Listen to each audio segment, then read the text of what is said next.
welcome to our second sitting with Cuphead, a delicious last course. In the previous sitting, we got through 3 of the bosses, as you see here: Glumstone the Giant, Moonshine Mob, Esther, Winchester, as well as all of the chess fights, with the King's Leap challenges all the way up to the Rook so far, so we've still got quite a bit ahead of us. We've got the 2 additional bosses that are already marked on the map, as well as whatever lies beyond them, plus plenty of bonus content beyond that, as well as whichever fights remain on the chessboard. So, lots to cover. Let's see how much we can get done. This was a configuration that we didn't really even get a chance to use yesterday, since we took this new weapon into Esther Winchester, which was an aerial fight that didn't use it at all, so hopefully we'll give the twist up a proper demonstration today. But for now, we'll also be staying on the Heart Ring charm. It's been quite useful so far with what we've done with it to get some health replenishment and rank up along the way. So without any further ado, let's begin today's session with Mortimer Freeze in Snow Cult Scuffle.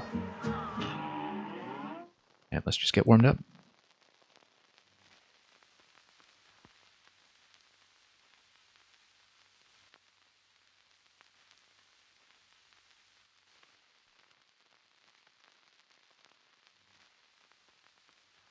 Well, fine day for a swell battle when this begins. Okay, so phase 1. Haven't seen this before.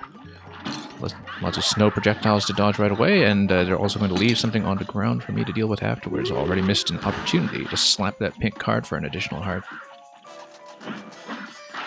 You know, given that I'm at a lower location in phase 1 here, it may actually be a good opportunity to give our new weapon a bit of a try. If we actually manage to dodge out of the way, that is, from time to time. And not run into every single card along the way, so that's okay. Lots to get used to. This is just a bad start. Okay. We just need to slap the heart, dodge everything along the way, we're doing alright. Whoop. Oh, whoops. That's a pretty visible cue. We need to not dwell on that for too long. Okay, fairly long range on this weapon. We haven't really been on target with it so far, but nor have we really gotten much use out of its special. Any use out of its special, in fact. So we may as well see it eventually. See what it's like. This Cyclone, we'll probably have to target that a lot better to get any kind of utility out of it, but here is something abominable in phase 2. It's a fridge. No, actually, it's a freezer.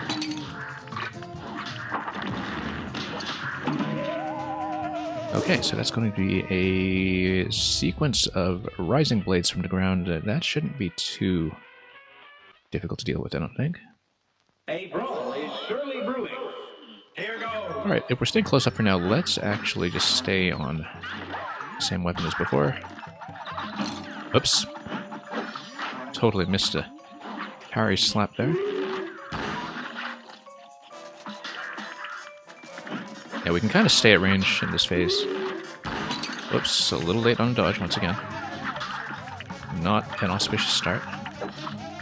Missing that as well. So, that's okay. It's a learning experience. A great slam and then some. Here goes. Should probably actually read the death text here in phase 1, simply because ideally we're not going to be dealing with that for too long. I'd like to get out of phase 1 a little more cleanly. Nope, missed. Was packed a little tight around that corner.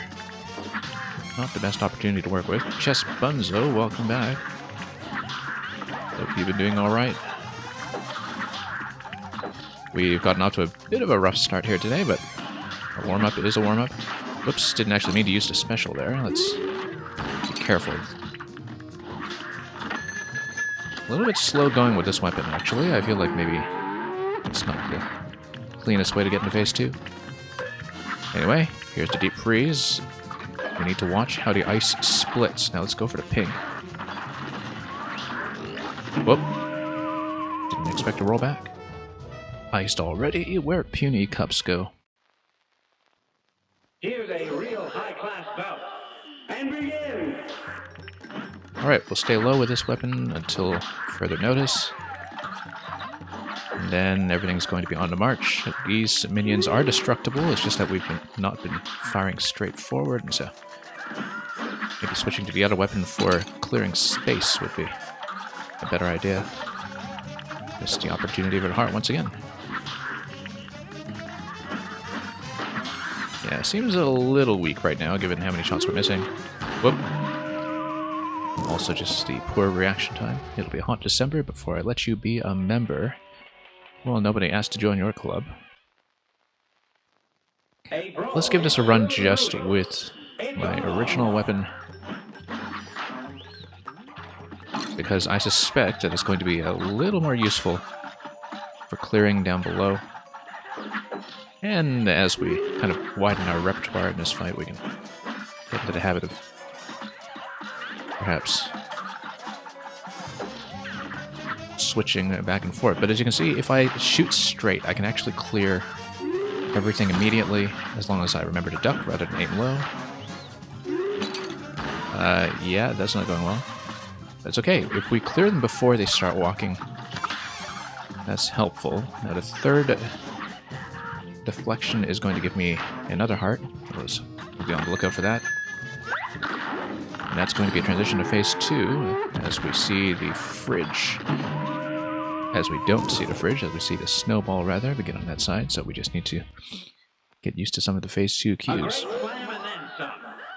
It's on. That's right, we've been getting walloped, but that's just part of the cost of admission here. There we go. Good slap. I've been missing most of these shots though, so should eventually maybe get back into the habit of switching around. Boomerang special might actually be useful here, but we'll... Whoa, stand a little too close.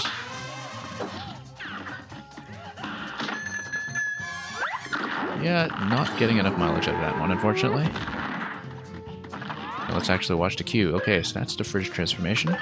Don't know the ice is something I can take out, but we'll keep an eye out for that. And oh, whoops, didn't want to shoot that. I actually wanted to knock it back. And okay, the recoil from my attack there sent me right back into the ice cube attack. Just a lot of minor pitfalls to learn here.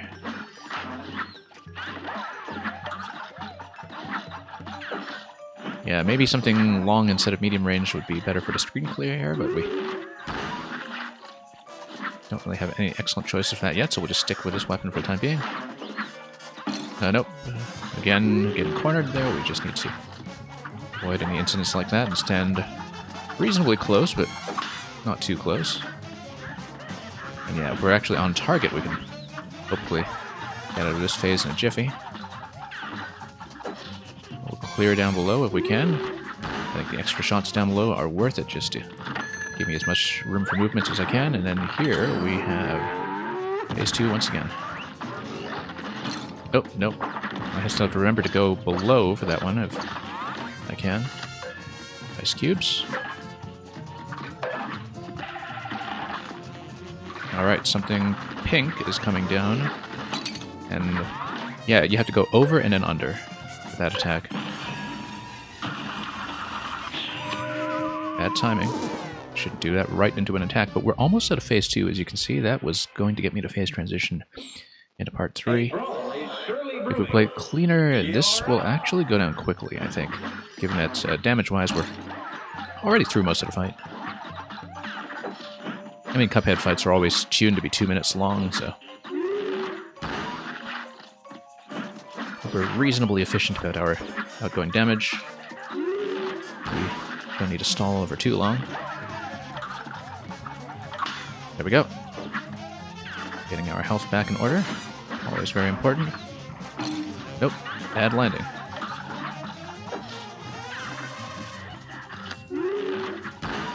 That's okay. We're still standing in reasonable range, and there we go. There's the bell for number 2. Now, let's watch the pattern closely and not get hit by the ball. Oh, no, that was going under. Yeah, I still am not reading the pattern very well. Sometimes I go over the ball, sometimes I go under as he goes back around, but I wonder if that just happens when he actually gets to hit. I think it's when he hits me with the ball that he's going to continue that pattern. When he misses, it's not actually a concern.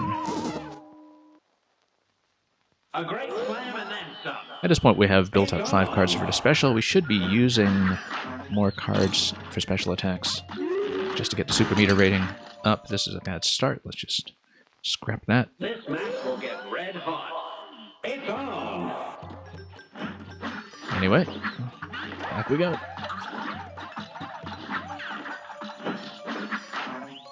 Nope.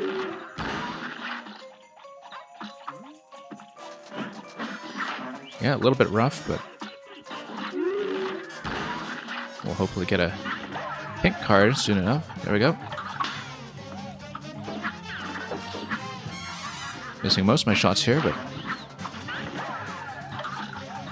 as long as we dodge the projectiles, we should not spend too long in this phase. My damage output is clearly a little bit subpar right now.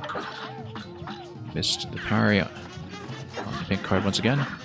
Yeah, I'm taking a little bit long in this phase. As far as I can tell, we're not really getting him to ring the bell just yet. Tells me I'm missing most of my shots. Whoops, didn't mean to dash into that.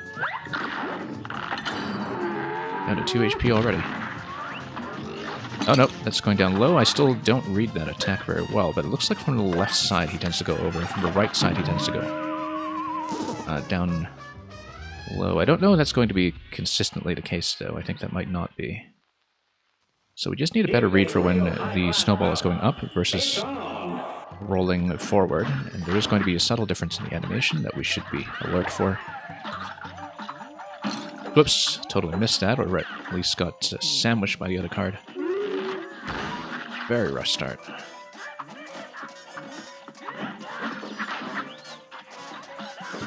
Yeah, if you kind of lead these targets... Whoops, missed that again.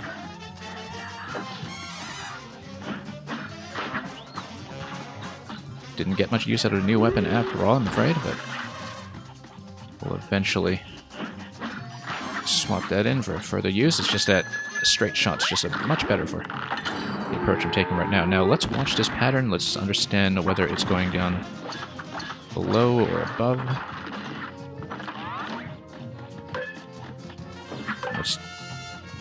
Now, the ice is going to target me, so that's important to know because it means we can lead it away. Nope. Once again, always need to remember that there's a follow-up. I don't exactly know when the follow-up happens and when it doesn't. It seems to be completely independent of whether the first snowball is going to hit, so we just need to be very attentive. Seems like it never goes the same way twice, though. It doesn't do it twice consecutively. Up, up, or down, down, so we just need a little bit of self-control if we dodge the first snowball and swap to the other placement, if need be. Yeah, I'm missing too many shots here. I won't miss that. That's okay. 4 HP is not too bad at this point. Let's get an extra shot in early if we can.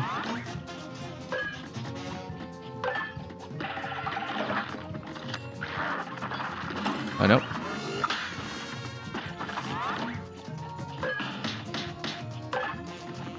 If we can get out of phase 3 as soon as I can, that would be wonderful. Down low. Dodge the blades. Oh, this is new. It's going to be a climb, and then we're going to have a super available at some point. Let's smack him right now. And from here, whoops, really need to hit that. Yes, projectiles on the opposite side. With all the moons that are coming in. I is going to be just a vertical pattern, so we just need to watch out for that. Interesting deflection here, and it's Aurora Boreal all over for you. Yes, it is.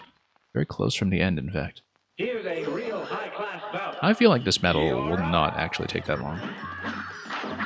We need to understand a dodge pattern in part 3, but it doesn't look that unreasonable right now. We just need a cleaner set of earlier phases, and it seems like we're actually progressing quite well.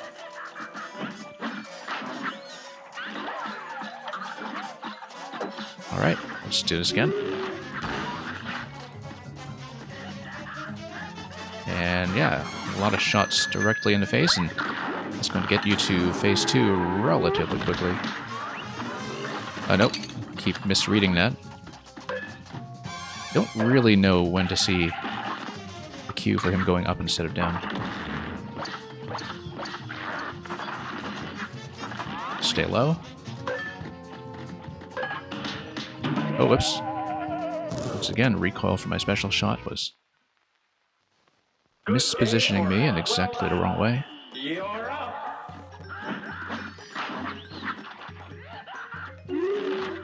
Okay, nope, too close to everything. Nope, too close to everything. Let's just restart this one. That's Here's a real not going to be clean at all, so... Here goes. When I hit him in the cape like that, I don't know that's actually doing much damage. Okay, there we go. That's a nice replenishment, nice and early. Getting that down, we're going to get the additional heart with the next deflection, so it's going to be a relatively good start this time.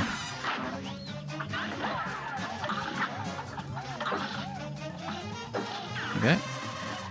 We should be into phase 2 soon. There we go.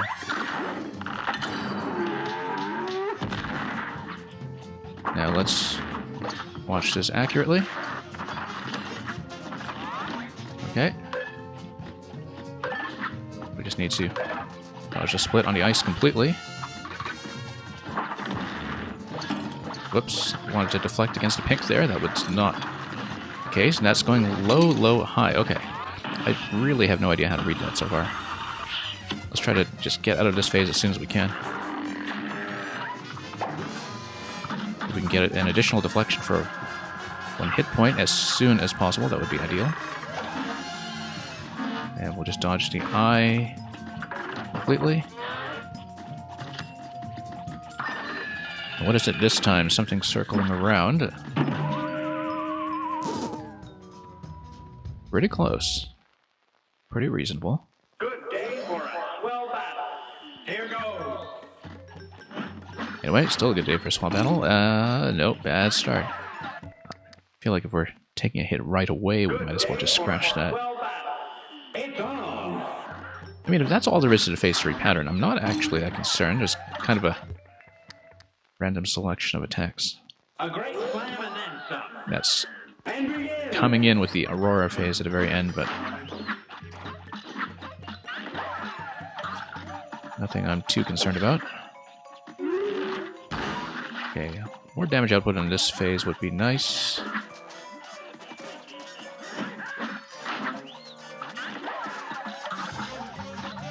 Okay, really wanted to get that deflection, and we missed. Yeah, if I can get into the next phase with 5 hit points in the bank, that's obviously going to put me in a much better position. We need to burn him down in this phase as fast as I can before we deal with too many snowballs.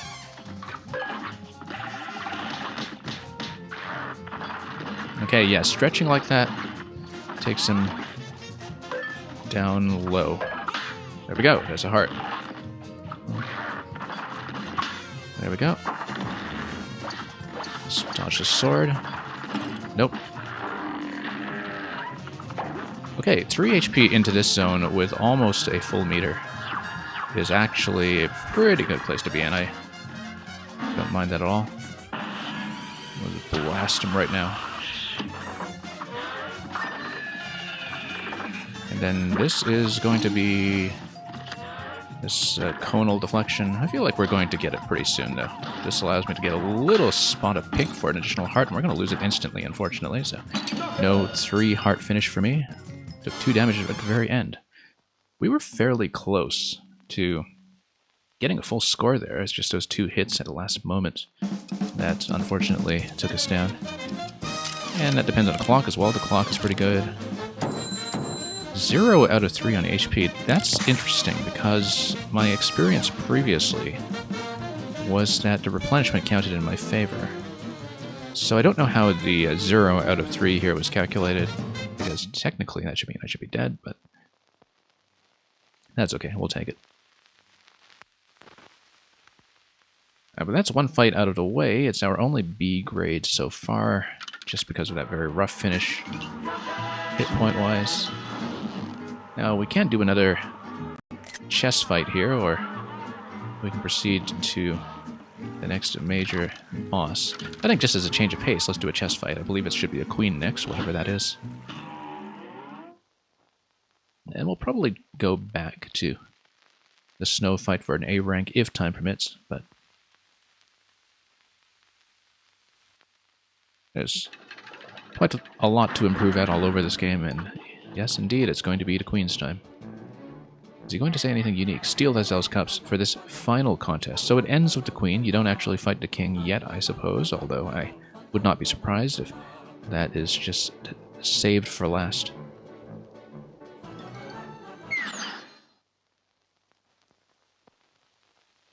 Alright, so finger off of the shoot button. Let's focus entirely on the jump button.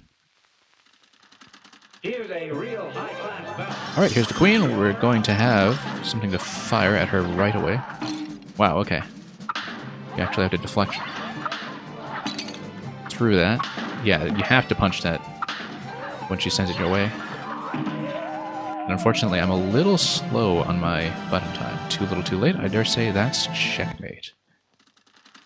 This match will get Yeah, when the column comes in, I do have to double tap right away. This is another fight that kind of reminds me of Tropical Freeze. Specifically, the final boss of Tropical Freeze, where you do have a background boss that you need to fire projectiles at. And you have to monitor his position accurately. Yeah, you just need a very quick double tap and monitor which side the column is going to be on at a given point. This is just a dodging phase, though, as we enter phase 2. This match will get red hot. Here goes. Okay. Yeah, slow on the double tap once again. There we go. And then we're actually going to get the hit down this time. Jumping a little bit in advance to take care of the column, and then that's going to be a nice solid hit once again. There we go. Very good. This is not too bad once you get the hang of it. Notice that the cannons do kind of try to trace her position. And we need to be aware of that. The cannons no longer just shoot straight. That's a lot to dodge.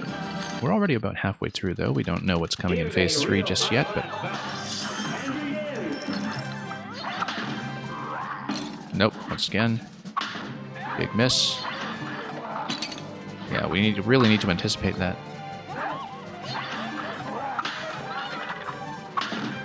And also watch the cannon positioning, because they do sway right from the start. I'm missing every shot so far.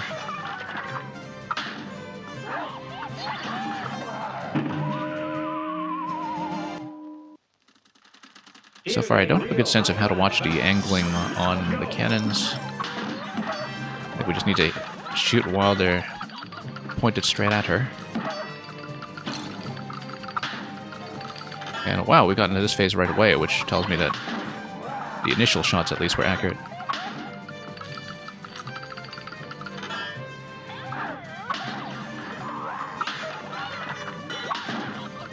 And everything's missing once again. Yeah, we just need the cannons to be pointed straight forward. while she is directly in front of them. I don't think trying to angle shots is getting me much in terms of shot accuracy, so... Yeah, they just go way off center if they tilt it all like that.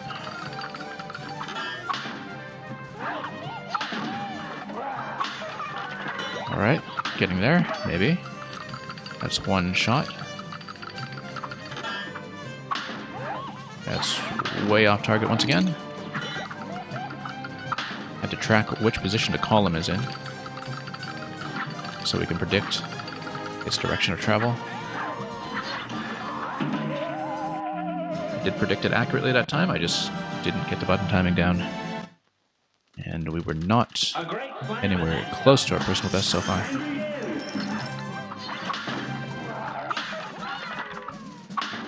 Okay, that should be on target. Oh no. Way off once again.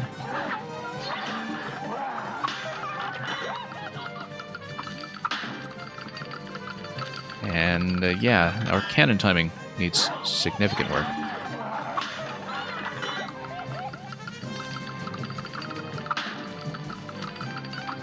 Nope. Nope, that's way off. I'm not reading the cannon artwork very well, I think, in terms of where everything's being pointed. Okay, that's finally a hit. Been far too long since we've seen one of those.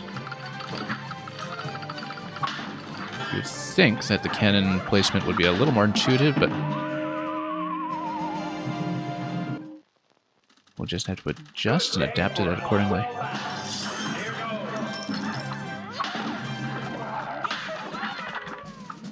Position ourselves for a double tap. Nope, missed that. And then the bells and whistles come out. Electro Dude, welcome. Electro Dude, you missed one clear already. I got the snow fight much faster than I expected. Although I had a little bit of inaccuracy near the very end of it, where we were very close to an A rank and then just took 2 points of damage right before the knockout. This match will get red. And yeah, Electro Dude, I'm glad you enjoy the completely innocent description of the characters in this game. Absolutely nothing suspicious about that.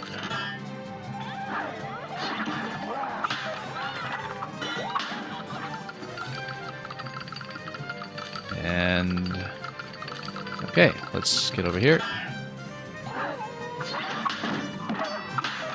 There we go, that's getting a little better.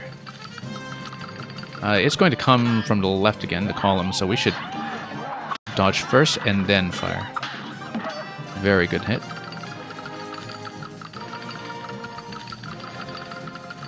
And then let's wait for the dodge. That should be a hit. Very good. Okay, best attempt so far as I can tell. Next column should be coming from the left side, if I've tracked this accurately. Right side, never mind. Well, almost perfect, but unfortunately, not exactly. There's checkmate, though. We finished the queen. That's it for the king's fights. So, making decent progress so far. Marked by new champions, the remaining spoils. And with that, the tournament has concluded. Henceforth, my castle shall remain a training ground for the fairly well champions. Well, thank you for the GG. I was expecting that it would be something like a sequential boss rush, but maybe that is still the case. There's still lots that we have not discovered or unlocked. And it would seem completely in keeping for Cuphead to throw something like that at me eventually when we next encounter the castle, which has decided to fly away somewhere else. So yeah, as you can see, we just got a very sad-looking B rank on Mortimer Freeze because I actually had the clear registered as 0 out of 3 on HP, probably because of some way that the heart ring replenishment was being calculated. But anyway, that was basically supposed to be an A rank that we just lost at the last moment. Oh, airplane fight is going to be over here. The airplane will be the last of the original 5, I suppose, and the DLC sequence. Say, young fry, I'm hot on the trail of a mystery, but I'm stumped. That contest of skill, that broken artifact, this eerie graveyard. Well, we've got the broken artifact. I guess the king was the contest of skill. This eerie graveyard, I've discovered potent astral energy in all of these places. There must be an order and method to it. Probably. Don't see anything to interact with here yet, but oh, here's something. Probably a sequence that we need. I bet it's a sequence that we need to key in somehow, because as you can see, whenever we tap these in a set of 3, it reaches a failure state of some sort. You also can't tap the one in the center for whatever reason. And he's kind of shaking his head no at me, so there is something that we're going to unlock that will give me a key pattern here.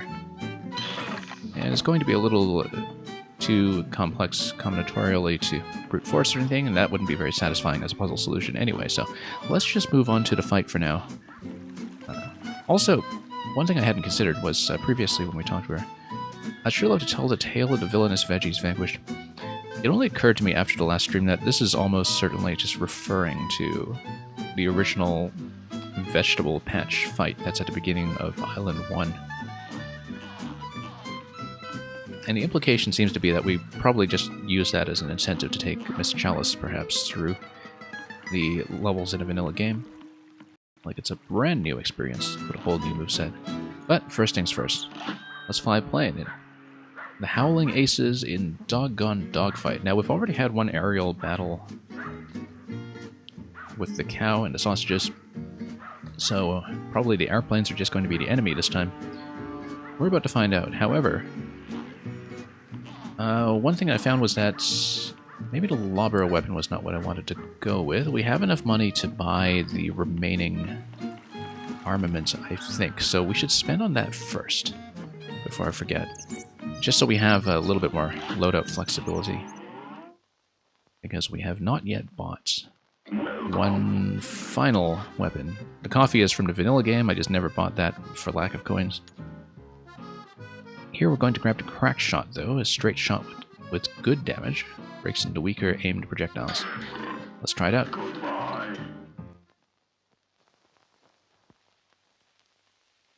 Yeah, the rising cyclone shot was not as useful as I hoped in the previous fight. It didn't seem to give me the damage output I hoped for, but that was just partly very poor positioning on my part. Let's give this a bit of a try first, before we do anything. Just to see what the crack shot is like. And we'll just get in here and give it a bit of a go.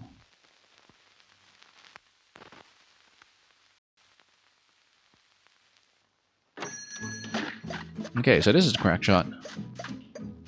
Looks very much like a straight shot.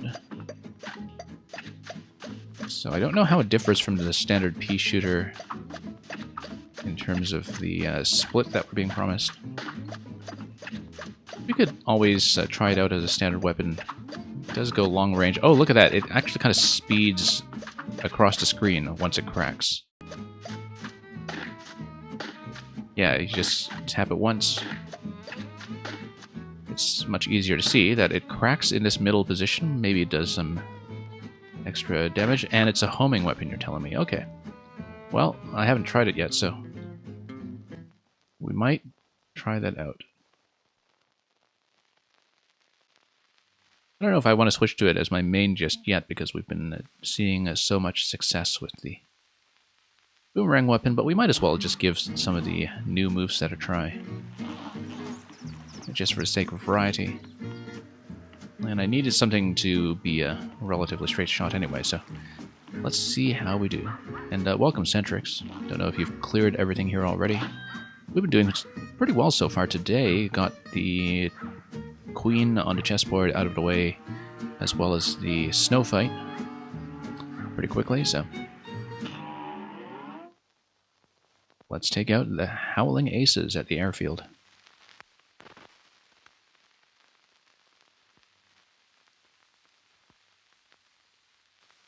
So yeah, I guess maybe it's after the crack that you have the homing shot, so it's kind of a two-phase shot, but we'll see what the reality is like when we This match will get red hot. get to phase 1 over here. So we're on top of a plane, and we're wing walking, and we're going to deal with this guy on the left. Now, my pilot is a safe zone.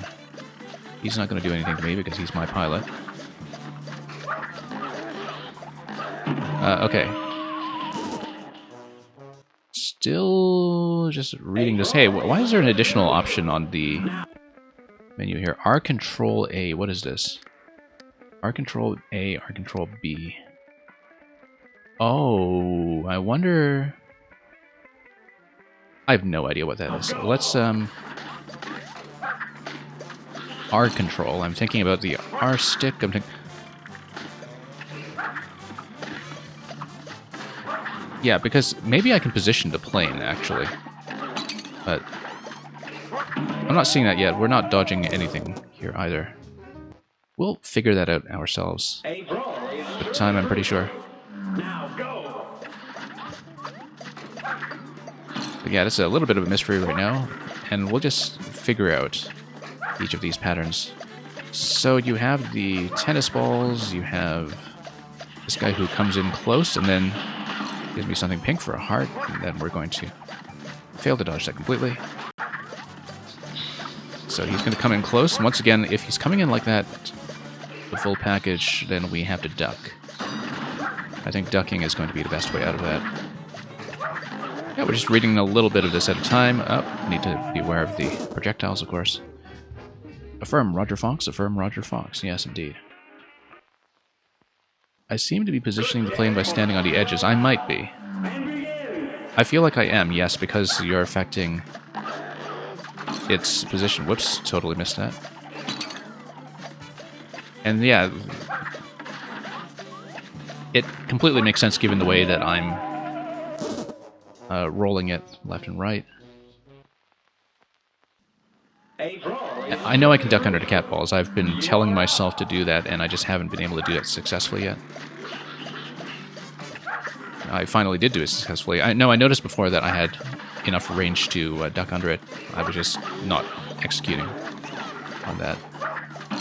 Whoops. That's a lot to watch on the screen. Now, what's that dragon thing that's coming out back? That looks very concerning. I'm sure we'll eventually find some kind of optimal positioning as well. Oh, whoops. Yeah. That's okay. We can maybe start going for hearts. Here is phase 2. We should take a look at the Crackshot Special, actually.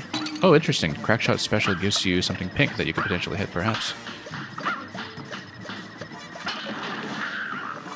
That looks like it would be very useful, especially in conjunction with the heart ring. So, these guys are just going to bow down to our superior firepower. No, they're not. Okay, this looks concerning. That's going to be a cross shot here in phase 3. It looks like your skills have gone AWOL, Fleabags. A brawl is surely brewing. Here goes. Yeah, so the phase 3 pilot shows up in the introduction and gets out of the way. Alright, we'll just go crack shot for now. We'll duck under the cat. We'll dodge the tennis balls. We'll just try to get in range of everything we need. Nope, didn't want to jump into that. However, nope, trying to go for the heart once again. That was perhaps a little too aggressive. Facing the wrong way for the shot. And here's phase 2. Can I hit that myself? I'd like to. I can hit my own orb. Yes, I can, which is going to be very important because with the heart ring, I should be able to use that for replenishment at will. It counts towards the parry count, which it appears it does. Alright. No, you can see the beam ahead of time. There's no need to jump right into it because you can actually see a very faint line traced before you run into quite that much trouble. And alright, dodging the tennis balls. Oh, nope. Totally missed that. I quite like the crack shot special already, in fact. I don't even know if it's doing that much for me damage-wise, but the fact that it gives me a potential point of self-controlled health replenishment is actually pretty significant. Okay.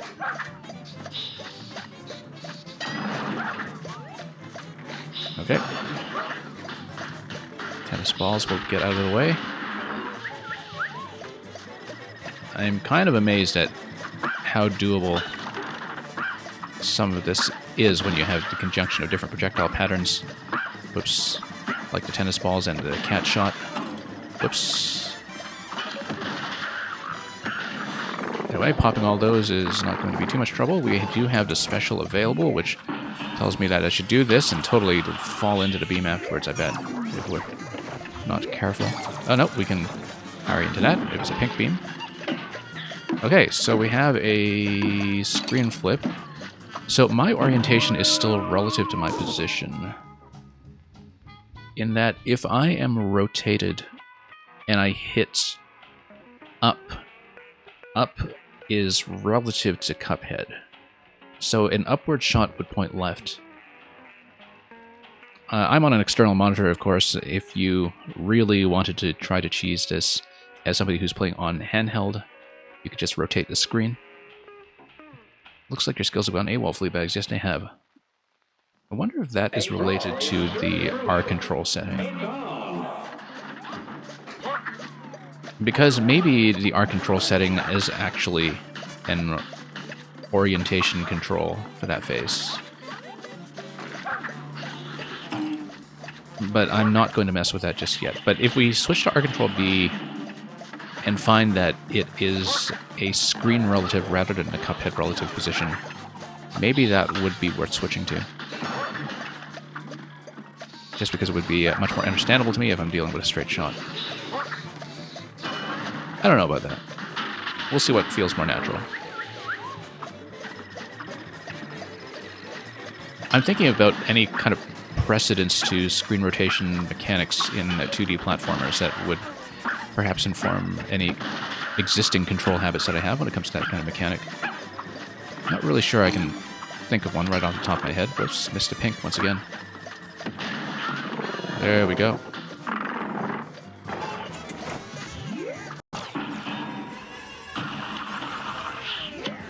Alright, we'll dodge the beams.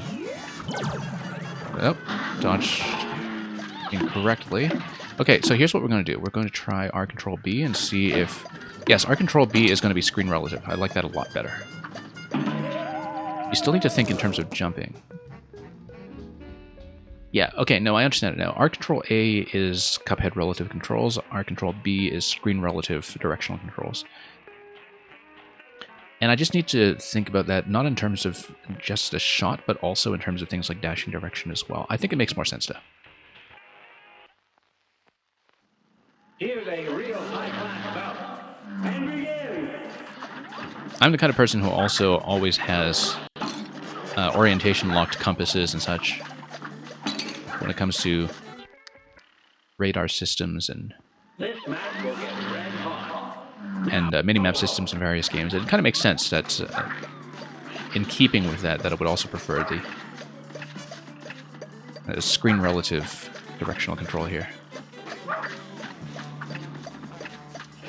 I'm glad that that setting actually feels intuitive, even though we didn't read any documentation about it whatsoever. Whoa, totally got trapped there.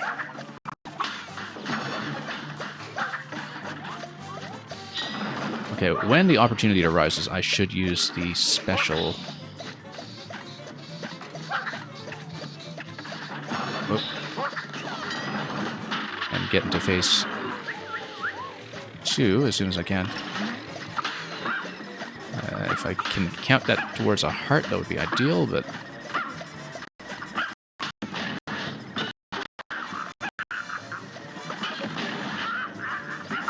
There we go. Nope. Taking a very unnecessary hit, but we are still on 3 HP, so I'm not too concerned.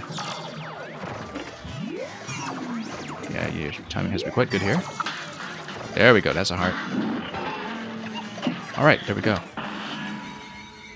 Unfortunately, the Hyper Beam runs into trouble here because it is still only a horizontal attack, and we can't just aim it in a screen relative manner, so unfortunately that was a wasted attack. Oh yeah, screen relative is a lot better. Because then I can think about my aiming direction. Whoop. And the homing attack here is also extremely useful, I think. There we go, Vacation in the Wilds already. And the latest sensation. Blue Blur, it's going well. We've been clearing the bosses pretty quickly today. That was a bit of a messy finish, but Super Beater 1 out of 6, that's entirely because I completely missed with that super shot near the end. Yeah, because the Super Meter score is dependent entirely on actually making contact with the card attacks. And so we basically wasted 5 points of that by firing into nowhere during the screen rotation sequence. But that should be the final ingredient. Maybe we can go for A ranks afterwards. But we have 5 ingredients. We did it. That was the last ingredient needed for the Wonder Tart. Let's get back to Salt Baker Lickety Split. Presumably Salt Baker is going to be the zone boss. He's been somewhat hyped up. So, yeah, Contest of Skill, Broken Artifact, Eerie Graveyard. I feel like there is going to be some manner of clues that we will eventually need to assemble using the Broken Relic that will give me the combination code for the graveyard, the 3-digit code that we need to punch in somewhere in here. And if it's related to a challenge, then that probably means a chest challenge, but in order to do that, we'd probably need to find the airship again first. I also still have no idea what these guys are all about. The story behind a DLC of Blue Blur is that Miss Chalice sends you a message telling you to go to this island number 4. And you go to island number 4. And the bosses hold certain ingredients that you're collecting for the chef. Oh hey, this looks like a clue. Because you have 3 here. And I wonder if these give you some kind of directional clue, where, for example, second place says down 1 place from last year, and just ain't right. I mean, we can always compare it to localizations in different languages, but it seems like this is actually a clue to what we see in the graveyard. Something that's not right and something that's down 1 place, right? And you never gave up. It's left and looking foolish. So, if you never gave up, does that mean you start with the top left? Because you've got a clear 1, 2, 3 sequence here. It says just ain't right. Does that mean you don't go right or you do go right? You are definitely given sequences of directions here. And left behind being a bum, 3rd place, what a joke.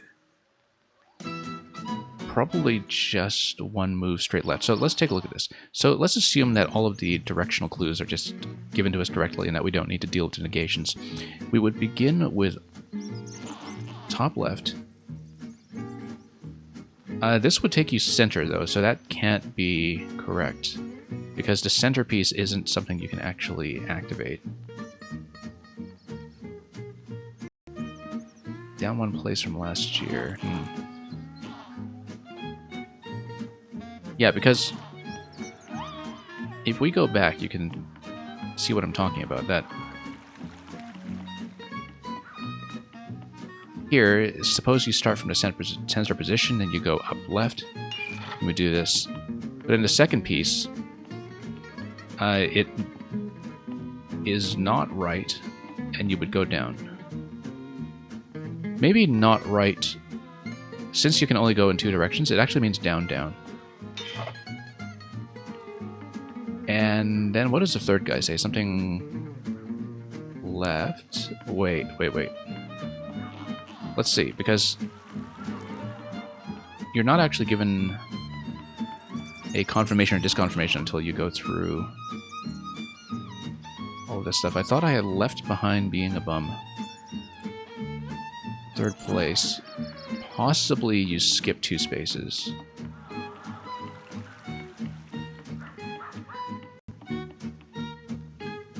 But then...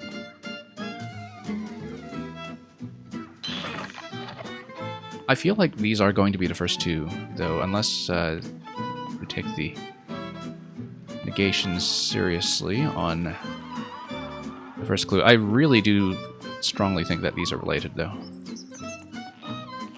I think it's much too suspicious that they're speaking in directions. Electrodude, you're suggesting left, down, left. Let's think about that.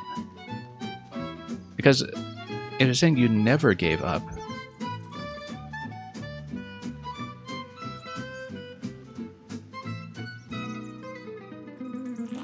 left and looking foolish.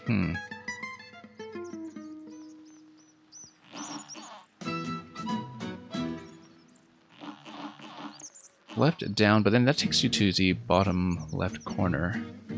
Then third place would be like 2 spots over, maybe. And,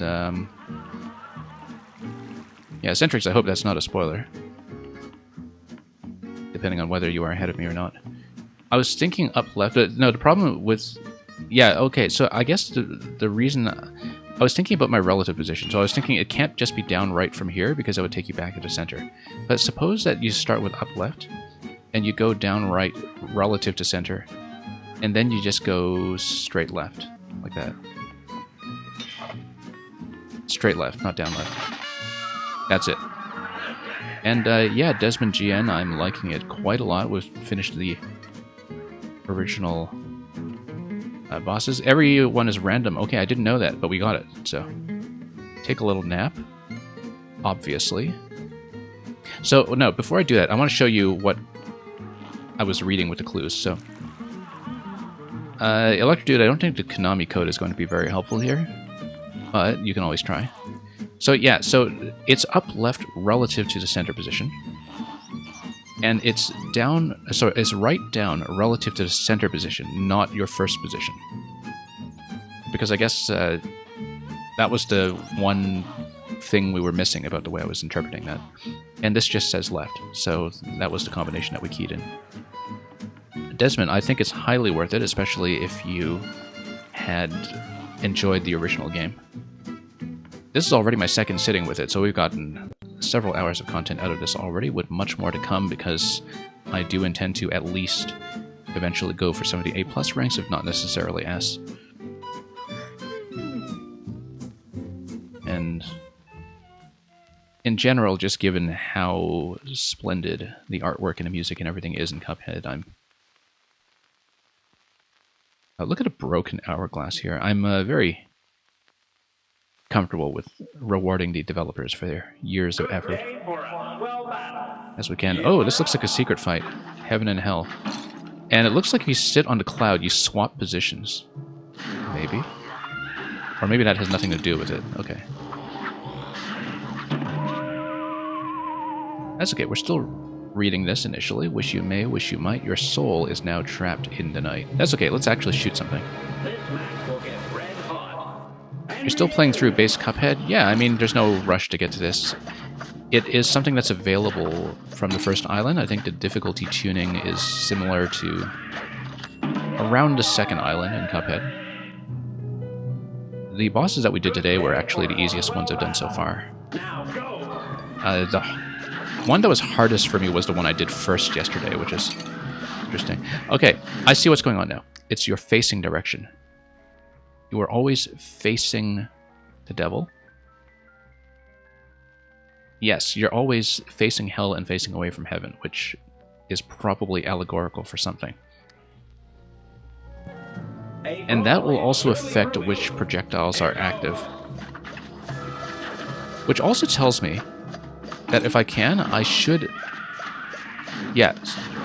Which means that if you face away from an attack that's coming your way, like, the way to get through the beam is to face in the opposite direction. I actually think I might want to switch back to the chakram weapon because it allows me to fire behind myself, although maybe that's not necessary given that I'm always firing in the direction of the devil here. And thank you so much for the follow. And yeah, Electro Dude, this is absolutely lore. Oh, whoops, I have to be careful here. So we should always pick a main direction to sit in. And then just turn away for the relevant attacks, I think. That might be the best way to do it. So if it looks like we're about to be hit by something that's active, we just do a quick left-right toggle. Now, I should actually get the parry timing down from time to time. Whoops, and we also can't just keep coasting to the right side, as you can see, so... The main thing that we need to dodge is the beam. So when the beam comes, I should use that as a bit of a positional reset to recenter myself. This match will get red hot. And begin. Let's do this bubble attack, in fact, because I can stay on the ground and pretty much hit constantly. Whoops.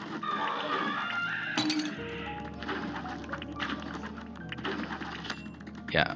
I think once you understand it conceptually and you just stay calm, things are not too bad. You just need to not jump in the direction of one of the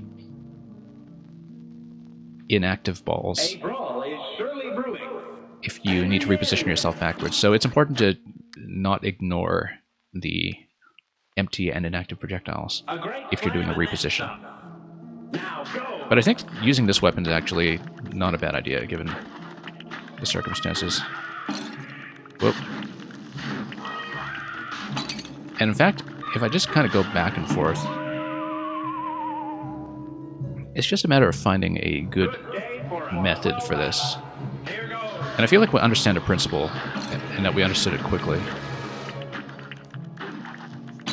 The problem is that the cloud in the center is active at all times. Do I like F1 games at all? If you mean Formula 1, I'm afraid I don't really know much about Formula 1. So it's not really something I have any kind of background in. Alright, we need to actually keep moving a little bit, though. Because the problem is that the projectiles actually do track me, so I should not stay in one place. The thing about a lob weapon, though, is that I can just keep on switching. And I'm always going to face in the correct direction, I think. Now, we need to replenish some hearts. We need to work that into the pattern. And we also need to do a quick double swap every now and then. Okay. Yeah. It's really the whole trick to Cuphead is just to assemble different parts of the fight together over multiple attempts and just learn one or two things at a time and eventually just assemble them. And, oh yeah, that was not great. So, the thing that I have to improve on right now is to understand how to aim for the parry locations. I think the idea behind it is that I should aim to jump backwards towards the empty pink balls. And that would be a significant improvement.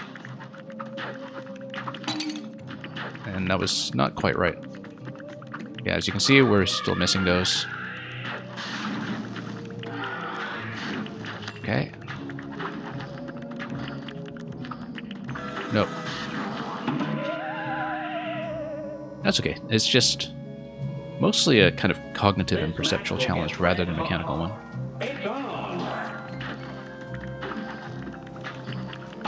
Yeah, I'm afraid I don't really know anything about racing games outside of Mario Kart, to be honest. So... Whoops. But you can't really cover everything. I do already cover quite a bit. Whoops. Okay, trying to go back and forth in that, we just missed completely.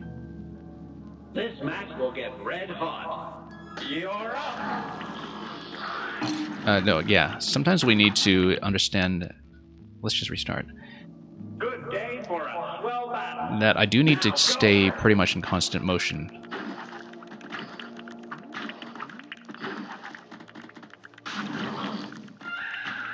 Yeah, the problem is that sometimes I'm tempted to stand still if I'm reversing, especially if I'm close to the edge. and that's getting me into a lot of trouble. This weapon is really kind of doing the work here, though. Whoops. A brawl is surely brewing. And the other thing I should understand is using the dash to reposition. Notice how this lightning cloud in the center is practically designed to let Miss Chalice exploit her dodge roll. We haven't been playing as Miss Chalice so far, but I have been kind of attentive to how these new DLC fights are tuned around her. And that's certainly true of this one as well. Okay. Yeah, still need to figure out how to parry in this fight. Whoop, nope, still need to not stand still. And yeah, the DLC came out yesterday. This is my second sitting with it so far. We streamed a couple of the bosses yesterday, and we finished the rest of the main island bosses today, apart from whatever final encounter lies ahead, so... no, we can't just dash through. We're not Miss Chalice. Awful start. Let's just start over. So yeah, we remain in motion. We do a quick swap. We try to replenish hearts if I can. Yeah, the problem is that I have a habit of doing a lot of mid-air adjustment when I'm jumping towards moving targets, and so that makes it difficult to aim for the pink balls because I'm often just way off target. But remaining grounded with this weapon, I think, is very, very helpful. Nope, needed to do a reversal on that one.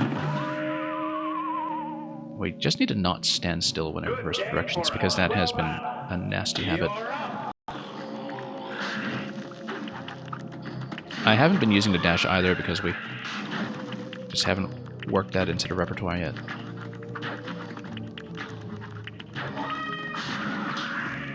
Okay. Yeah, kind of recentering myself into a forward dash might be the way to think about that.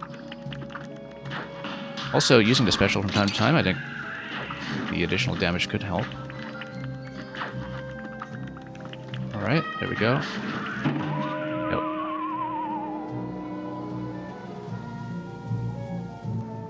Here's a real high-class bout. It's on. Yeah, I don't have a watch time command set up. You might be the first person to have tried it. We had enough people trying Follow Age that I decided to finally implement it in the bot a little while ago, but...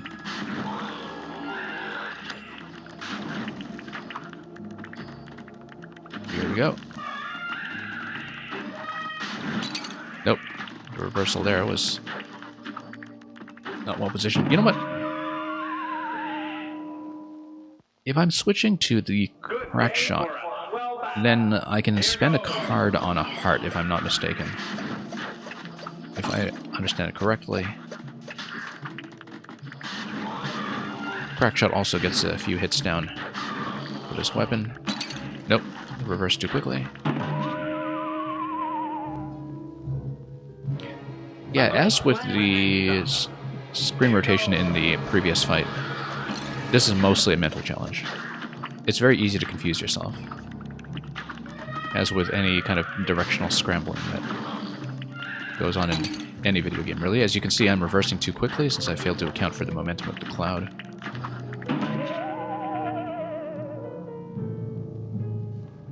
A brawl is surely brewing. Perhaps if I face in one direction, and we just learn how to do a quick reversal when the beam is flipping towards me. We just need a very specific method for this to kind of have a main direction and a secondary direction. It is a single phase fight as far as we can tell, so really just a mental check for this swap. So yeah, Desmond, thanks for dropping by, however briefly. Glad you dropped by, and I hope you do enjoy the rest of Cuphead, as well as the DLC if you do eventually pick it up. Okay. Our parry rating is going to be like a 0 out of 3 on this one, which is unusual for me. We usually manage to hit them pretty well.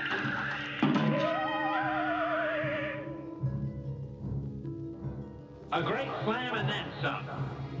I can see some types of players being extremely good at this. I think this is one of those fights where there's going to be a huge spread in terms of the skill involved in terms of how successfully people manage to navigate it. Because some players are absolute naturals at this kind of mechanic. A great slam and then some. And some people struggle. I feel like I already kind of benefited from understanding it early. And it's just a matter of finding the attention to dodge projectiles at the same time, which is, of course, where most of the challenge is coming from. Nope. And just keeping the mental track of where the vertical beam is at any given point, because it is going to come in from a random direction, though. It doesn't just always alternate or swap. A brawl is surely brewing. And begin! And here we go.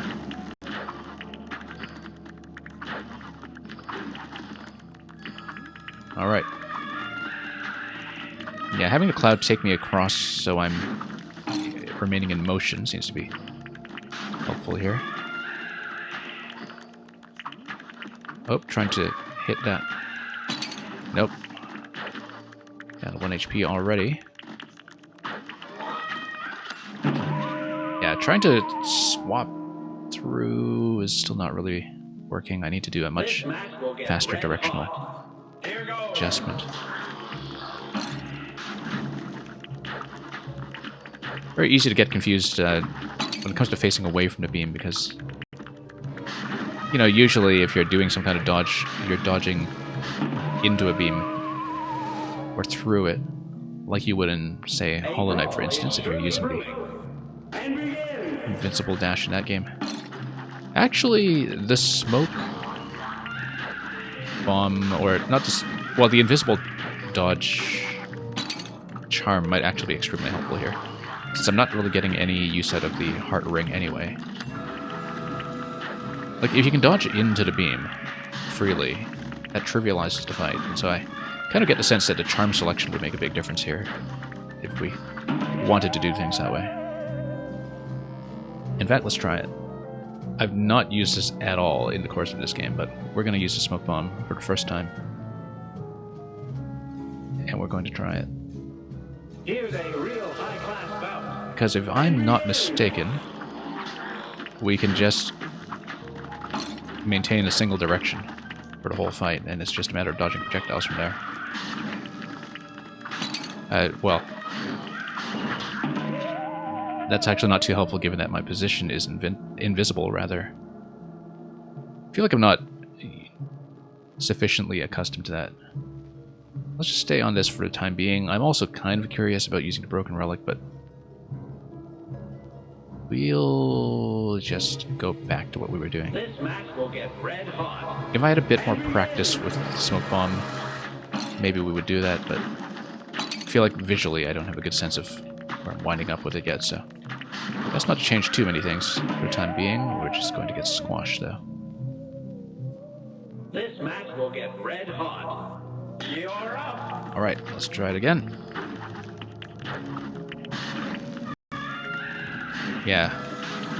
Bit of a habit of standing still. We kind of need to remain maybe in slow motion and inch forward a little bit against the column if we're backing away from it. Whoops. Running into tons of trouble here. Like, we'll inch forward a little bit so we have a little bit of motion so I remain off target. I like that method a lot better, in fact. So now it's just a matter of understanding how to do the heart replenishments. This match will get red hot. It's on. And watching projectiles from both directions.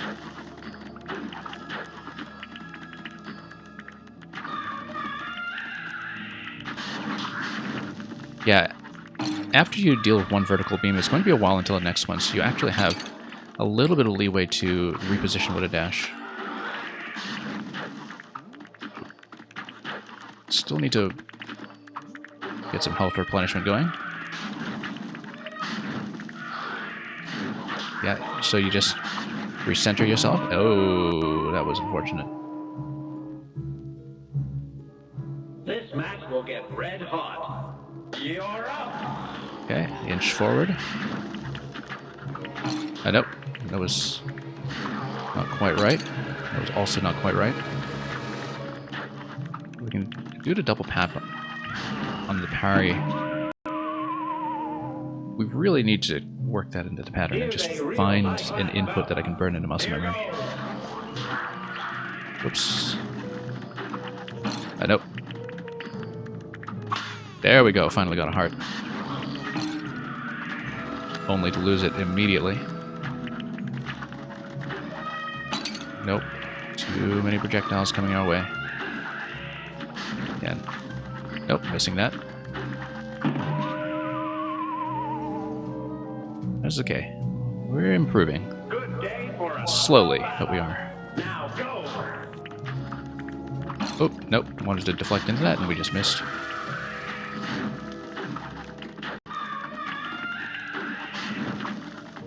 Sometimes just jumping up directly is something I'm not considering closely enough.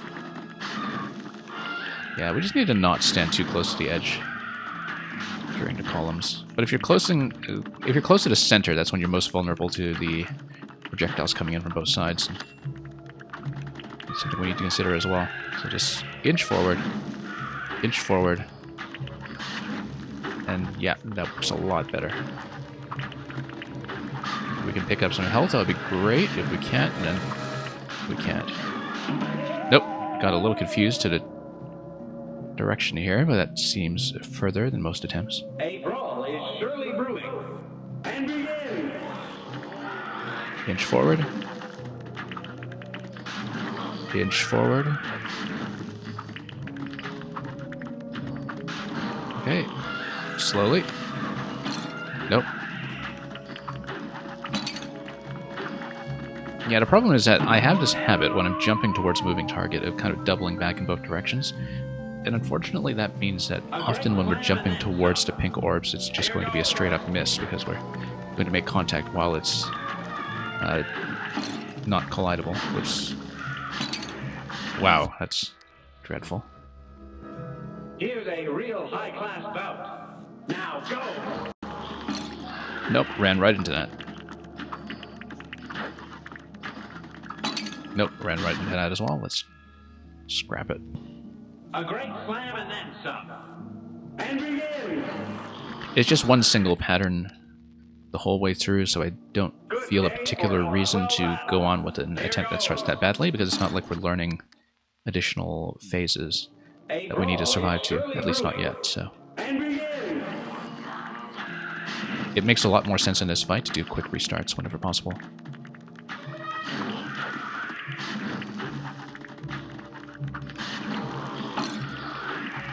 Okay.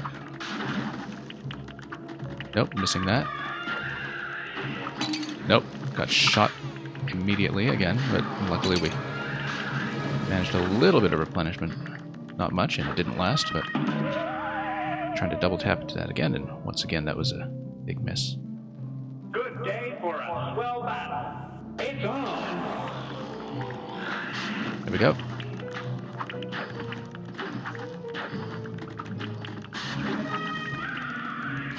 Okay. There we go. Very good position that time. It was a little bit improvisational, but we managed to make it work. Nope, missed that. And missed that opportunity as well. Whoops. Down to 2 hearts now.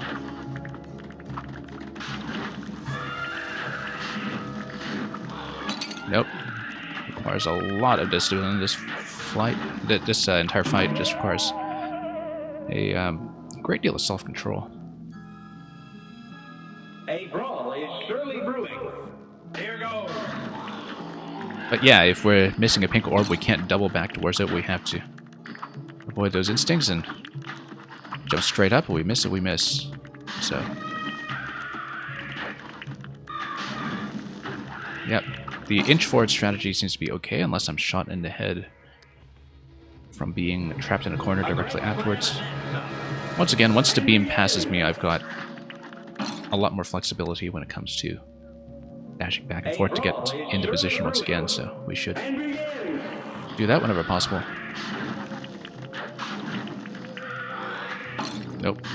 Standing still in a cloud, not advisable.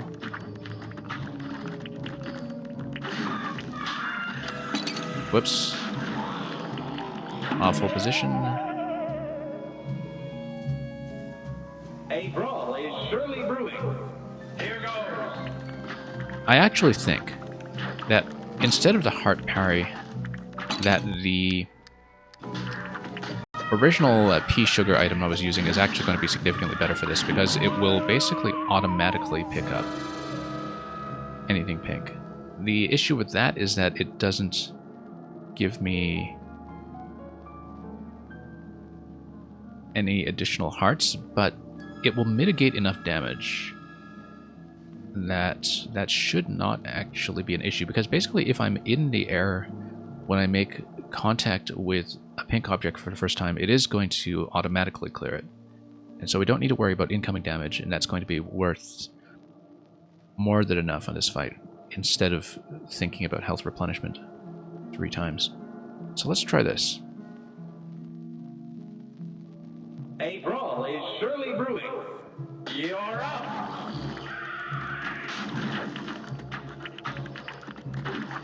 Yeah, because look at that. Automatic pickup is going to be extremely helpful here. It basically makes anything pink a non-issue. And of course, finally, when I make it anything pink a non-issue, that's when I actually manage to land on them accurately. You do need to jump on top of them, though. You can't just let yourself be shot by them. You do need to be mid-air. Take advantage of that. And then we can do a super beam over here, and as you can see, as we're in mid-air, we get a shot off right away, which means that we're decently far. We'll try this strategy a few times to see if we like it and want to stick with it. Whoops, as you can see, maybe this isn't too compatible with staying underground the way I've been doing, but we'll try to make it work. Still can't be careless about all of the other dots as well. But yeah, you can basically jump into any of these directly.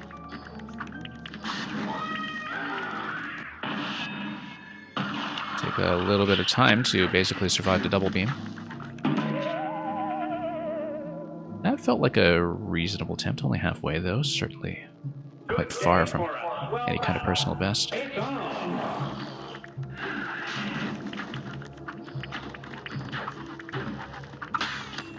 And yeah. Yeah, jumping directly into the pink feels a lot more comfortable.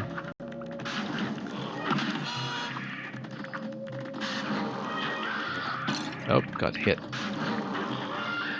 That's unfortunate. We'll go for a super at first opportunity, though.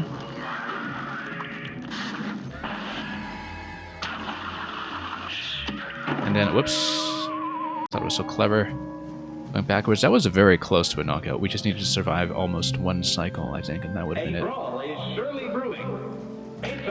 I feel like this will work out. That this one item adjustment was the main thing I needed to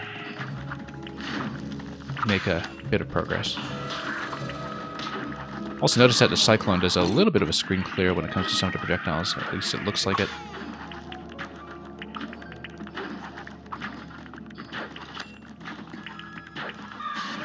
One less thing to worry about, basically. But we just don't need to do the button timing at all.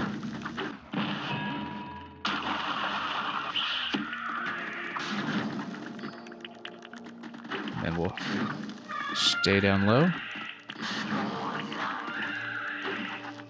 Oh, whoops. Can't stand into that directly, though. We do need to do the jump. It seemed reasonably close. Once again, quite close to the end. We'll get this in no time. Good day for a swell battle. Feeling quite confident about it.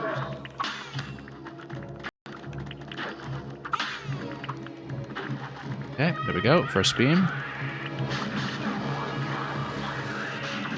And then we'll just jump straight up for some of this. Nope. Backed into that accidentally.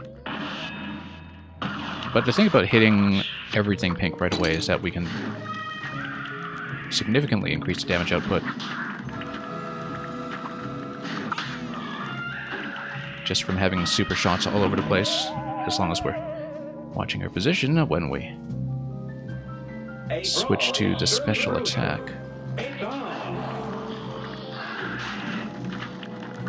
Nope, can't just jump into everything.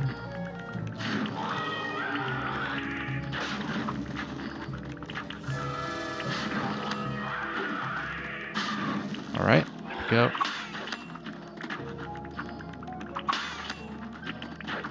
Trying to pick up as many cards as we can. This is going to be a bad attempt, but we can at least practice this pattern to get into the flow, and that certainly didn't last. Good day for a swell battle. Here goes. Oh, missed that. That's okay.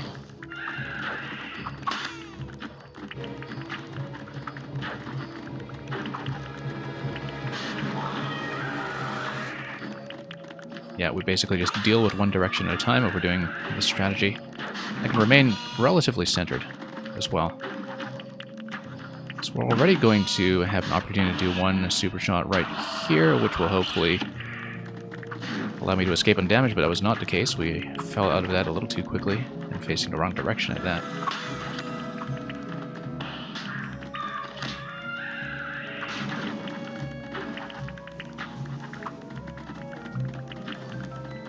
I'm quite liking this weapon, though. Horrible night to have a curse. That was it. Reasonable. Could have been a lot better, I think, but I think we just took the 1 point of damage, so that might even be an A rank, depending on our time.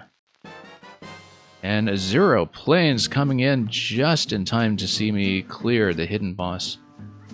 Let's give you a big shout out, Zero Planes. I'm aware that as a Cuphead expert, that you must have blown through this one already. I'm loving the DLC. I played through a few of the bosses yesterday. We will update you on my progress in just a bit.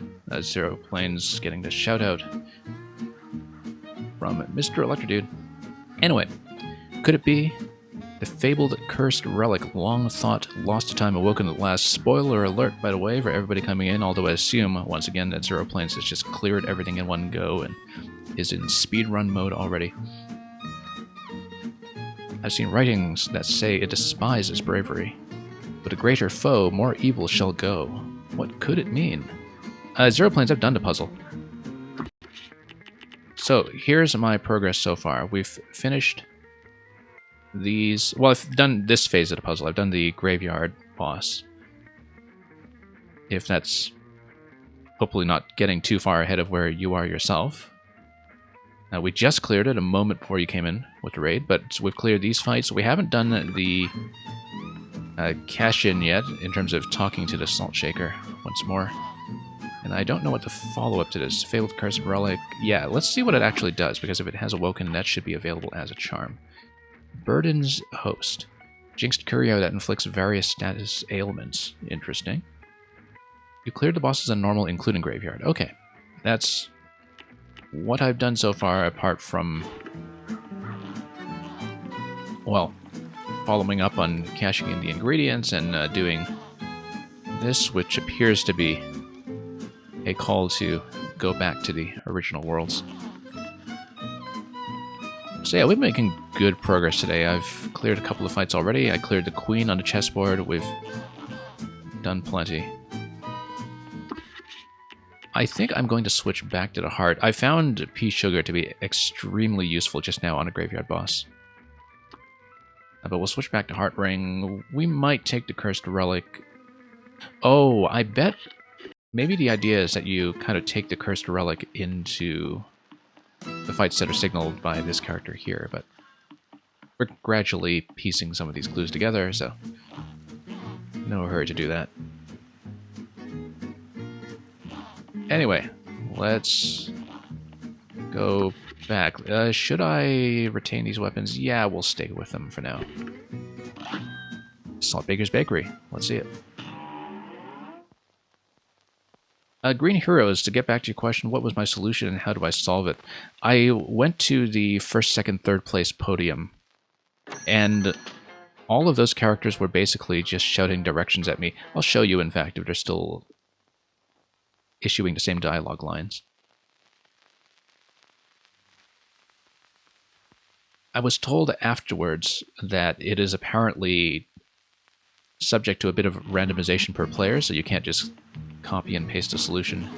I don't know how much variation there is, but all we did was talk to these guys. He said up left. This guy's second, and he says right down. This guy's third, and he says left.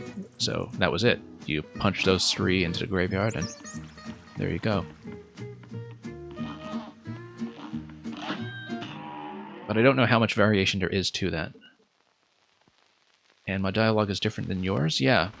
I'm kind of interested to see how that turns out in localization, because of course in English it's dependent on a lot of the punning that you can get with words like up and left and right, and down for that matter.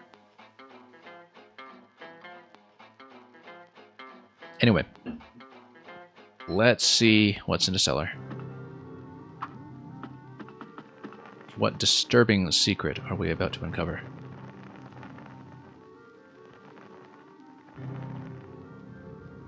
Oh, well, this guy has a very threatening looking knife.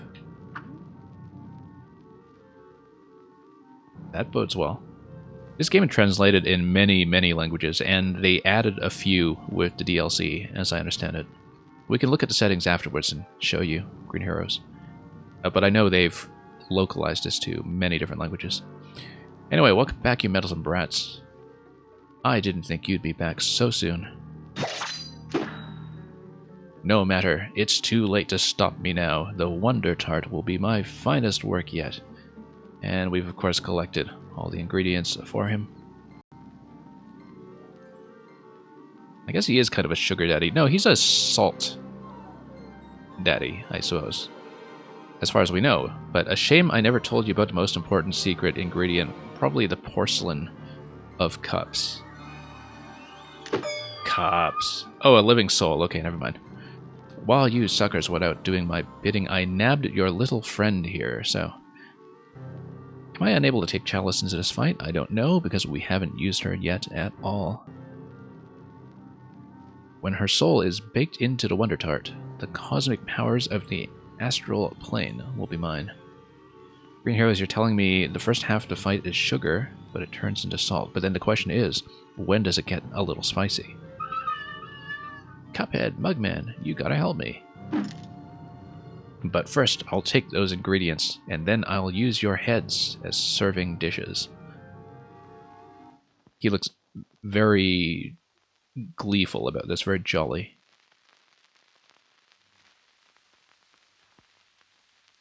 Anyway, sugar and spice and everything nice. Let's see what he's going to throw at me.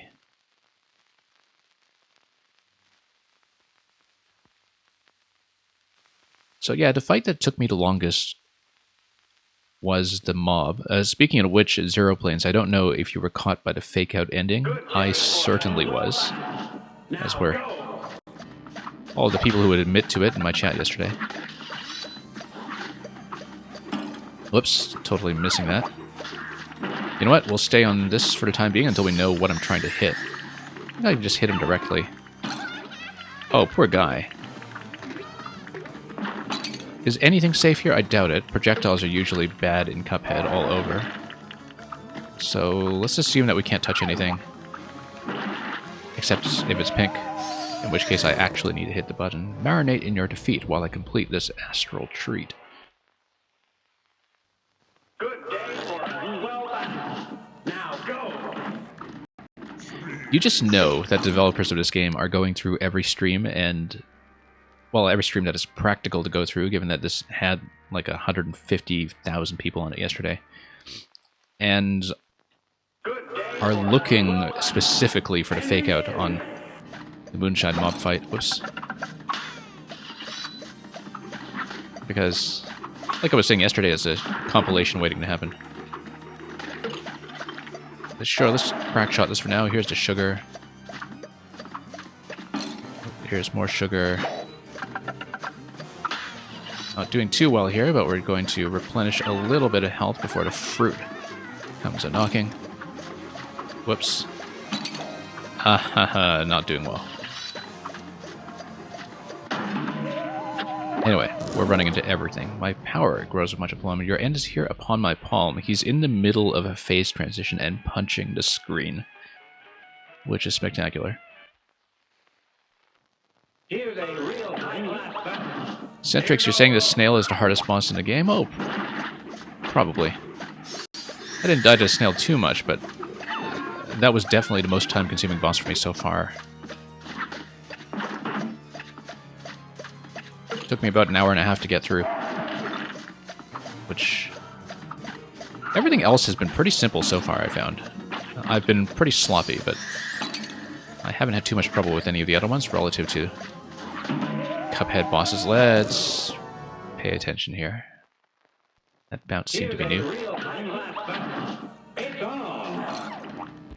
And Green Hero, as you were saying, the first time you saw the mob, the person playing was confused on how to damage the boss, then beat the fake out without dying. Well, lucky for that person. Okay. Yeah, let's focus on some of the dodging here. The trick to Cuphead often is to do the platforming with your peripheral vision and focus on projectiles instead, so you can take out the flower, perhaps. That's what it is. Nope, missing the parry once again. Keep trying to go for hearts there, and that has not been going well. I actually quite like this weapon. This is something that I've warmed to after the previous fight, especially when you're fighting these towering bosses that cover everything. Anyway. Okay, that looks threatening. Okay, this is where it gets spicy. There we go. Finally picking up some hearts here. Oh, this isn't too bad. I say as I bounce directly into that projectile. Centrix, I didn't have too much trouble with the cow, actually.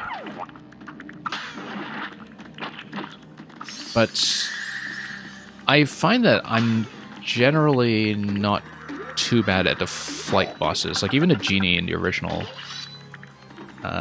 set of bosses was, I think, one of the ones that was easier for me than it was for a lot of other people.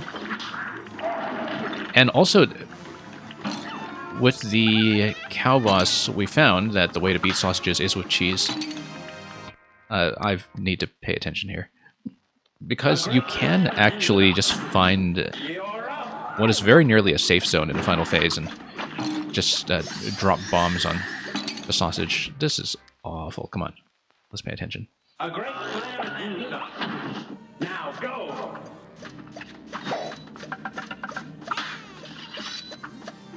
And here we go. Green Heroes is missing some paprika. Speaking of fantastic animated films, yes.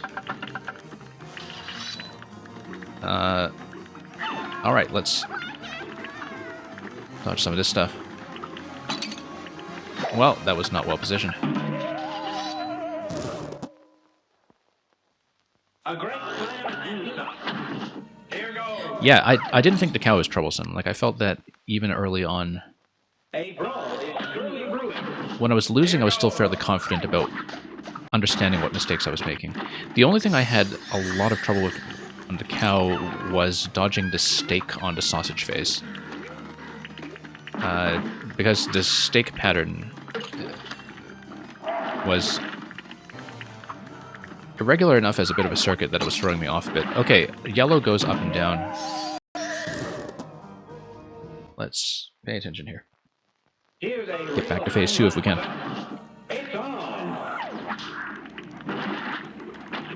Maybe I should switch back to Crack Shot. This is a big boss anyway. I've been playing around with a number of the different weapons, so... Whoops. This is a bad start, but we'll try to learn as much of the pattern as we can, and also get a heart along the way. Heart Ring I've been finding massively overpowered relative to some of my choices in the past, but maybe it just fits my playstyle. We need to get further up in the air during this fruit basket. Whoops. There we go. And you can duck under that as well if it's not quite at the lowest level. Alright, that's going to go up. We just need to dodge. Yeah, it's kind of a slow pattern. There are a lot of different projectiles to understand, and I just need to focus on a few patterns at a time until I can mentally assemble all of them together, I think. Because I have to read a lot of different things, but if you conceptualize them well, then you can just kind of respond to things by color. Good day for well done. Here goes. Yeah. Okay. Alright. 2 pinks right away. That's going to be pretty helpful if we want to maybe get up to 5 HP in ideal circumstances. Oh, that's not going to happen. Still going to be a pretty good safety buffer to work with, though. Yeah. This weapon is pretty good for the bounce phase in terms of getting the screen cleared up. I don't know if I'll stick with it, but certainly for the cookie phase,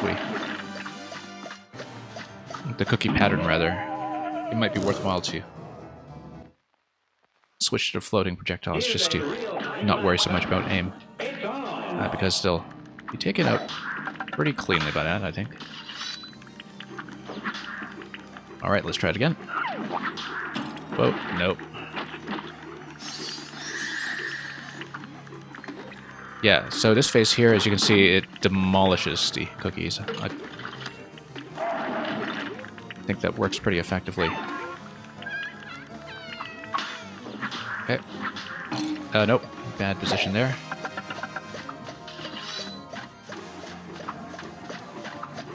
I was mostly using the boomerang weapon for most of this world, because the DPS is quite good when you have a direct line of fire. I don't know if we'll switch back to that, but I haven't really spent that much time with a crack shot yet so far, so we'll just stick with this weapon configuration for the time being, for the sake of trying out new things. And again, for this phase, I should really just focus mostly on dodging, I say as I run into the yellow blob of fire, I think it is, right away. What is that? It is just a bit of open flame in the kitchen, I think.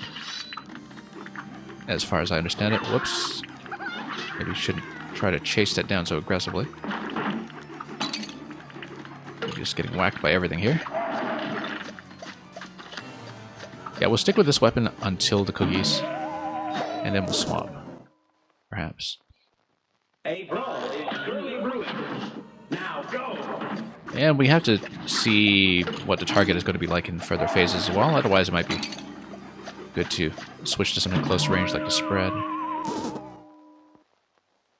Just given that the enemy is available here on screen the whole time in this phase. You're saying it looks like a cooked chicken. I guess so.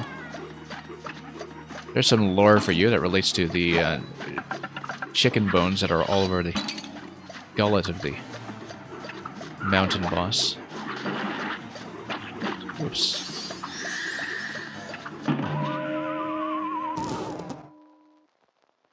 I can usually remember the names of the bosses very well, just not while I'm playing a different boss entirely. So I assume that people will just know what I mean by that mountain boss if you've seen enough of this game.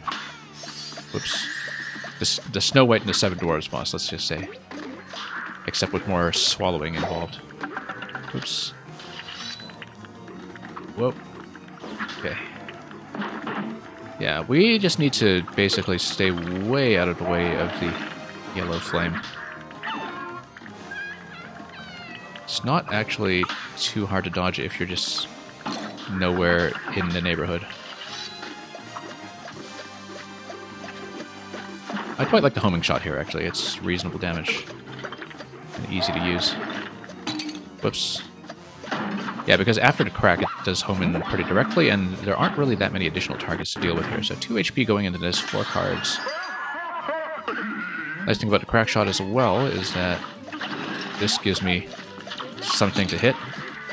But that doesn't seem to be helpful, so... Never mind. Trying to juggle too many tasks at once. Good game for well done. You're saying it has legs and wings, but no head. This seems to be a rather chaotic element next to all of these actual ingredients. There we go. Nice little dash over there. Yeah, so we'll switch to the rising attack for Cookie Dough, which is coming in just a moment. Oh, whoops. Got dumped. Then we'll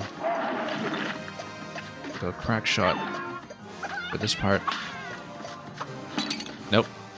Wanted to dash over that, and I just completely missed. Have I read anything about DPS values? No, not really.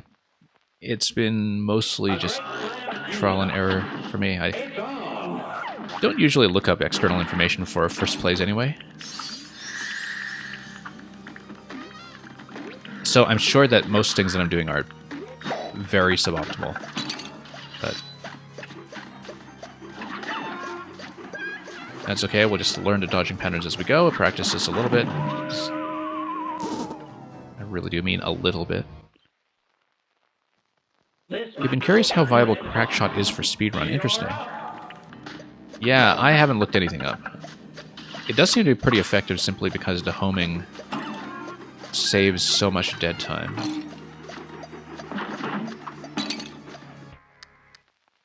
But I think DPS values can, of course, be deceptive sometimes when it comes to anything like a piercing projectile or anything that's likely to get multiple hits in, which is why I was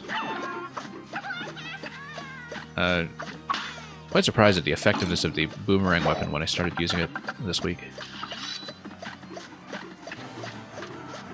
So it was only a few days ago that I returned to this game for the first time since 2019 to prepare ahead of time by clearing a few S ranks, A+ ranks, etc. So I was definitely very rusty. I think it still shows. But there were a lot of mechanics that I also hadn't engaged with very much originally when I cleared this the first time on normal mode.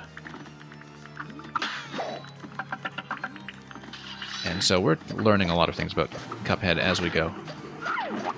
It's been nice to have this DLC create an incentive to go back to the older content as well, just to enjoy everything fresh. So Crackshot is actually going to do just as well against the cookies by the looks of it, because the homing attack is going to prioritize them. At least from the position that I saw earlier. Okay. Let's try to get into phase 2 if we can, though. Oh. Getting whacked here. And everything's going to be bunched up. We're at 1 HP. Flame attack is still going to be a little bit of an issue on the side here. The whole time.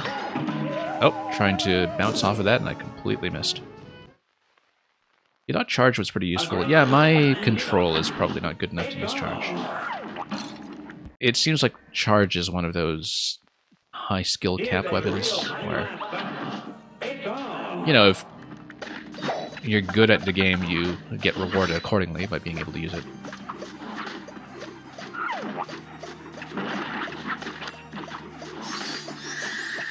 Very much the opposite of something like the homing weapon, which severely penalizes you in terms of damage output, and which I never really depended on. There we go, that's a heart. No, I totally got zoned out by that pattern there. Let's try to get back to 3 HP if we can. The next opportunity that arises. Okay, never mind, 2 HP. If possible. Yeah, the crack shots are going to take these out pretty well, in fact, without really even having to aim. So we're going to be, once again, right at the boundary to phase 2. Good day for well done. I'm seeing that my network is sagging a little bit. Hopefully the stuttering is not too bad. I think that was just a momentary glitch though. It's on. Okay, awful start. A great slam and then some. It's on. Yeah, I guess it depends on the fight.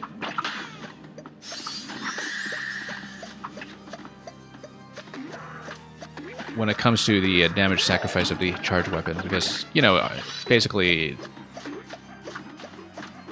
are you getting enough damage back from not having to worry about aim to make it worthwhile? I obviously don't have an idea of what the speedrun meta is like, apart from having watched a bit of your stream a long time ago, Zero Planes, back when you were running the vanilla content a little more often. Whoops. Okay. Dodge the flame, take out the pepper if we can. So if we just fire at the shakers. Yeah, so that's the idea. We fire at the shakers. And firing at the shakers sends them over as projectiles. And it slams into him. Okay, and we just need to avoid the corners because that's where they respawn. I get it now. So to hit him in that phase, we take out the shakers. And then just try to retain a safe zone in the midst of all that. Whoops. Going to totally miss that. I should have dashed into it.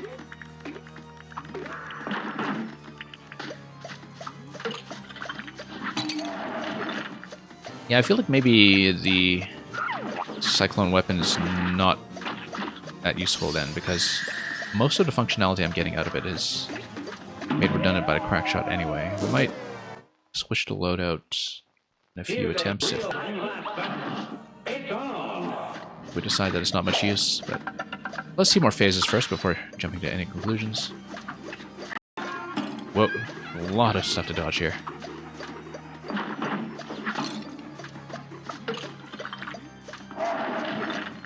Okay, there we go.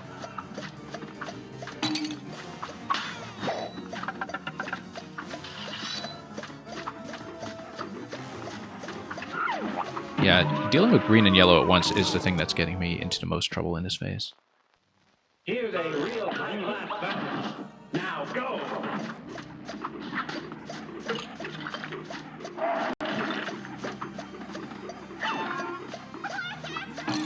Whoops. There we go.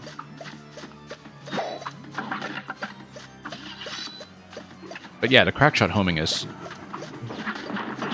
definitely helping out quite a bit here. One less thing to worry about as we reposition from left to right.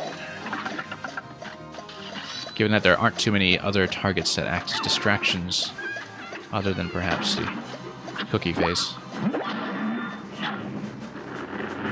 Okay, only 1 HP going into this again, but at least we have a better idea of what to do, as long as we don't get dunked immediately in the center. A great slam and some. Now go. Anyway, let's try it again. Whoop.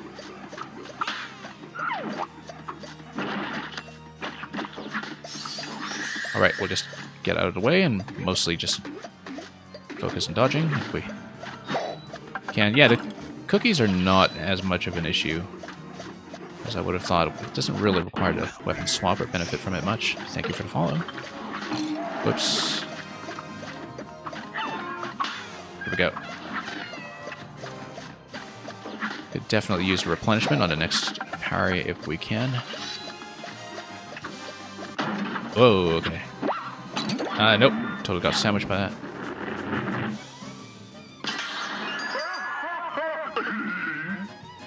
Now, it takes a while for weapons to become active here. Oh, okay, I can't just hold a weapon into this phase. I do need to reactivate it. Yeah, we were observing that about the animations yesterday as well. You know, Document from Mario Maker, he is a professional graphic artist who knows animation quite well, and he was pointing that out yesterday. on the stream as well. And the fights have a lot more going on, too, in terms of the number of unique characters and moves that are going on at the same time. You know, even if you look at these individual ingredients here, as they're getting chopped up, for instance, the expressions that they have, it's a great deal of additional peripheral character animation that is only really there for a few moments, but adds so much to the game. Okay, let's not stand in the middle for too long. Didn't manage to get a heart off of that, but whoop. We had a special available, probably should have used it. This match will be red hot. Now go! I'm still on the original horizontal beam as far as specials go. I did play around with Giant Ghost a little bit when I was kind of relearning the game this week and realized I had extremely poor control over it.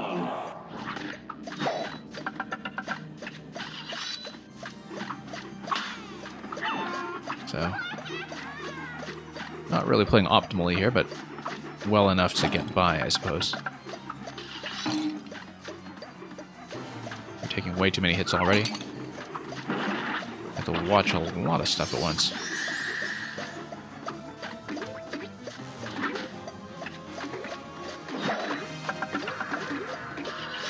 Yeah, I guess if you're on to crack shot for the cookie phase, it does slow you down a little bit, but at least you're not dealing with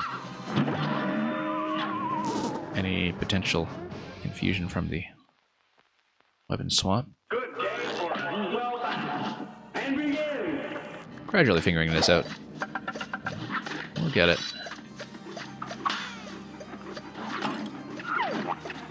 I mean, if it's the final boss of this zone, it makes sense that this is going to take a little longer to learn. And we'll eventually get each phase down cleanly, as we usually do. With practice. I got here a lot faster than I expected today, just given how well we did on the earlier bosses. So I'll take time to learn this one piece by piece. You're up! Yeah, mostly need to watch out for yellow plus green as far as deadly combinations go. That's going to happen in just a moment. Yeah, the cookies are taking a little long for me to deal with here, so... Oh, once again got zoned out in the middle. Yeah, we need to go to the opposite end of the screen from the yellow flame, I think. Oops. Nope, missed that multiple times. Yeah, if we just remain on the opposite end where it's not going to dive bomb me, I should be okay. Easier said than done when we're dealing with so many things at once, but... we just need a very clear tactical idea for these phases. We might swap to secondary weapon at some point, but... mostly just focusing on a dodge pattern for now, so...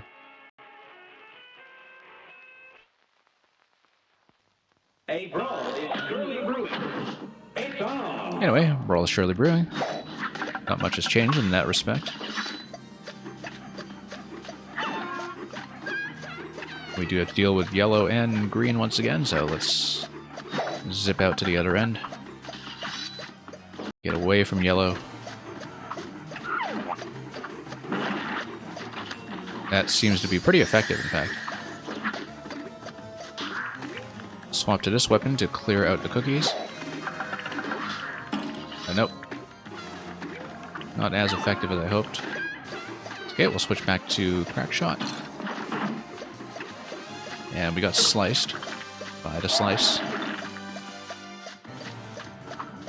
There we go. Nope. Oh, I wanted to get that last parry there, and that was not quite going the way I wished. Oh, and that guy spat pepper right in my face, so we shouldn't stand that close. I didn't want to stand in the center because we were getting dunked by the flame immediately on some of the previous phase transitions. At that time, we perhaps We're a little too far off to the side to react to the pepper as cleanly as I would like. So, once again, getting far, far away from yellow, if we can. Alright, this has not been too bad so far. It certainly has been worse. Whoop.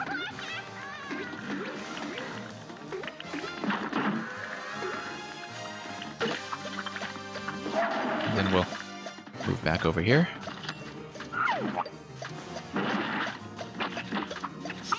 There we go. A little bit of heart replenishment, and then we should be into phase 2 in just a moment with 4 HP. This is the best attempt yet, so we finally do have a method for what to do here. Yeah, so we need to watch the pepper animation, because the projectiles are going to home in on me, and we are taking quite a bit of punishment here as we miss the opportunity to replenish health.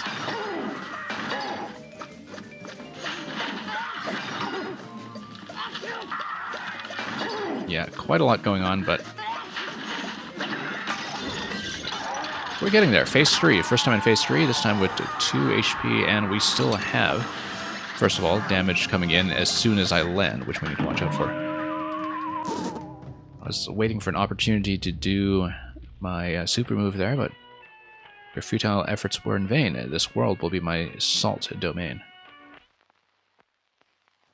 Here's a real-time blast. Here goes. Reminds me, oddly enough, of one of the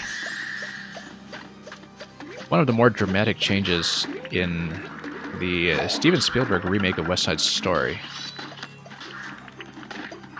Because there is a scene that is transported to a salt facility in the Spielberg version, which is a vastly different staging from the Rumble in its original formulation. Anyway, that was just the first salt-related sequence that came to mind.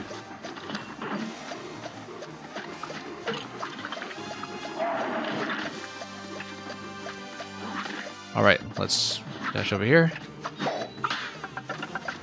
And yeah, Bronze J-Rod, welcome to this stream. Took a big risk there by attempting to read your name hopefully correctly while I was also trying to do this fight. 5 HP going into this phase. We did very, very well.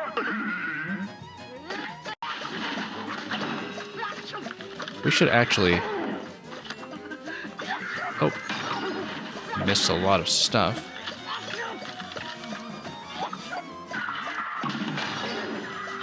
Okay. This is clean. We haven't actually used super yet, but I don't feel like it's going to be very useful in this phase because our target is not the boss himself. Our target are the individual shakers. And using the super move on the shakers doesn't look like it would do very much for me, given that the health pool is what it is. Anyway, let's skip over that. Let's use the super here in case this is a viable target.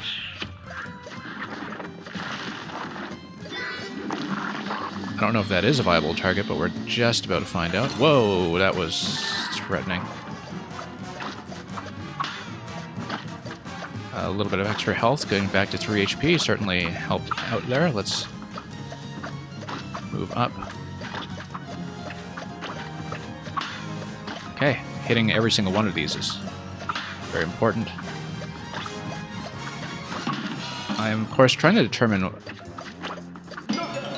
Oh, wow. That's it. That's all there was to it. We actually almost remained on 3 HP at the very end until I took that last hit. I would not have used the super meter completely, though, because we only used it that once.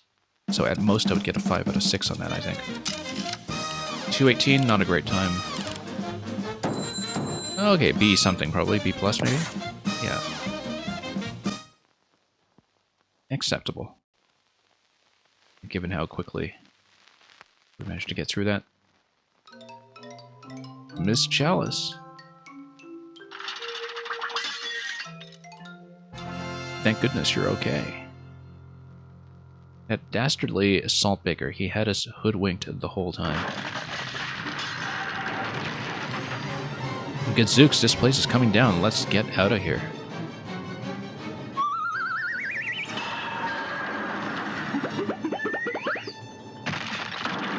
My bakery. Well, poor fellow. Serves him right for duping us. But with the bakery destroyed, you're never going to get that Wonder Tart, Chalice. That's okay, if some poor soul has to be sacrificed for me to live again. It just ain't worth it. But mark my words, boys. I'm never going to stop searching. And in the meantime, if you ever find yourselves in a scrape, I'm just one cookie bite away. Besides, who needs a Wonder Tart when they can have 2 new best pals instead? Winkety wink, let's see the epilogue. And here we are, we have a new credit sequence, this time in comic format. With a lovely new vocal track as well that we're going to listen to for a bit.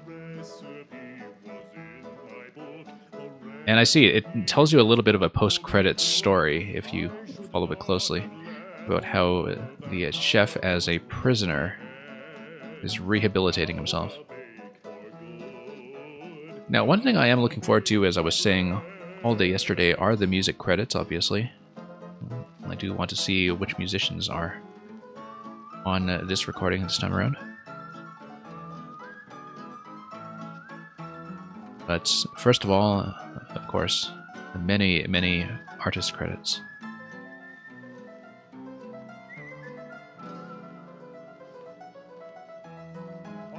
And yeah, this is quite a beautiful sequence. And look, it's the chessboard. We didn't manage to find the chessboard again, by the way, after having cleared the queen fight, or anything additional that may take place there, so that's something we'll need to keep in mind.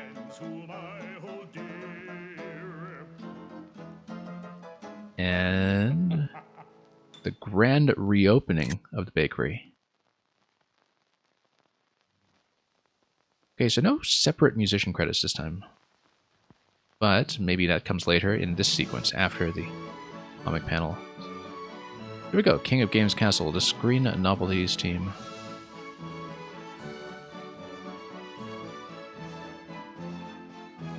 And yeah, I mean, I'm still fairly early on in this stream, so we are going to stay on for additional content. I'm sure we've got lots to do, like figuring out what's going on with the cactus, figuring out what's going on with taking Miss Chalice into some of the other advertised fights.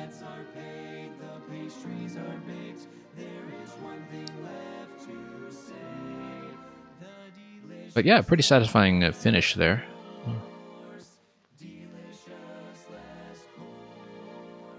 And I feel like the A ranks in normal are all pretty approachable in this. The difficulty of this island, apart from Moonshine Mob, I thought was very, very manageable. Very similar to maybe World 2, the original, which kind of makes sense given its placement. And as you can see, here's all the localization that we were inquiring about earlier, so quite a lot going on. And yeah, not only would the localization apply to all of the dialogue, but also to the design of things like the wallop and knockout text. And so even a knockout fakeout, I think, would probably be a different graphic in the other languages that are available. That would be interesting to look at as a comparison. Anyway, here's the Cuphead Jazz Orchestra. And yeah, I have actually been acquainted with a number of these musicians before, which is why I'm always interested in some of the music credits here. And I'll take a closer look at it afterwards. I can also go over my footage instead of just screenshotting everything, but I'll give it a proper look over later on.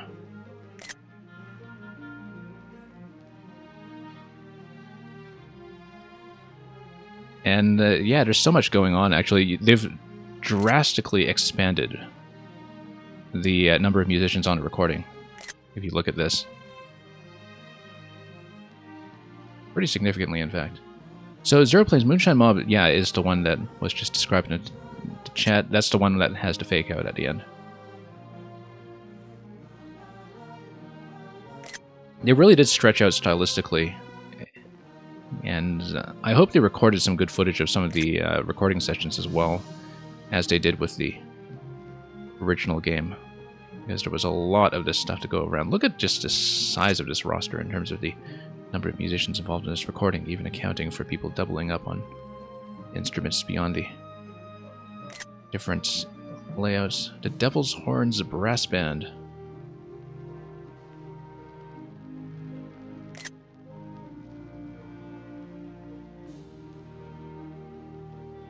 But yeah, we'll look at some of that stuff closely afterwards.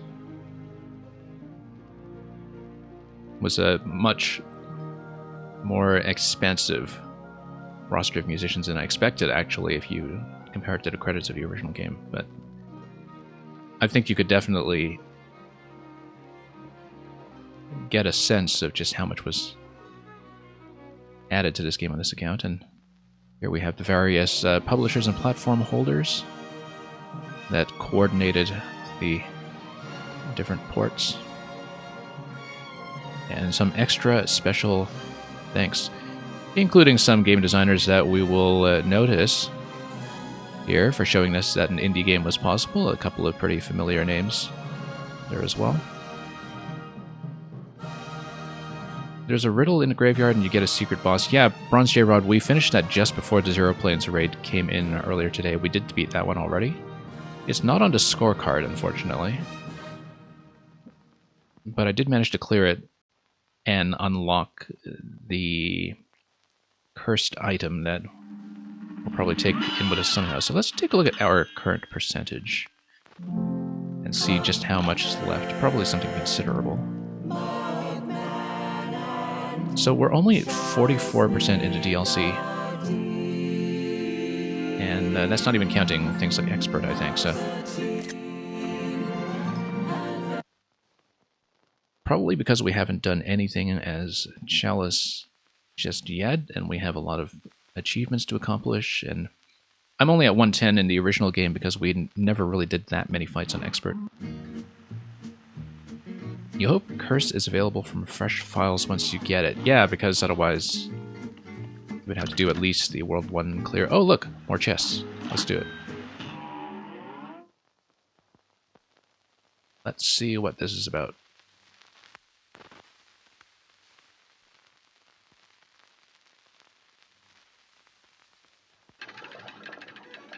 Alright, back to the pawn, apparently. Welcome back, my champions. My subjects remain at the ready for a spirited match. Okay, so the gauntlet, I'm sure, is just everybody. This looks new. Let's do it. Such bravery, thou shalt face all challengers in sequence. Yeah, this looks like the natural thing to do next.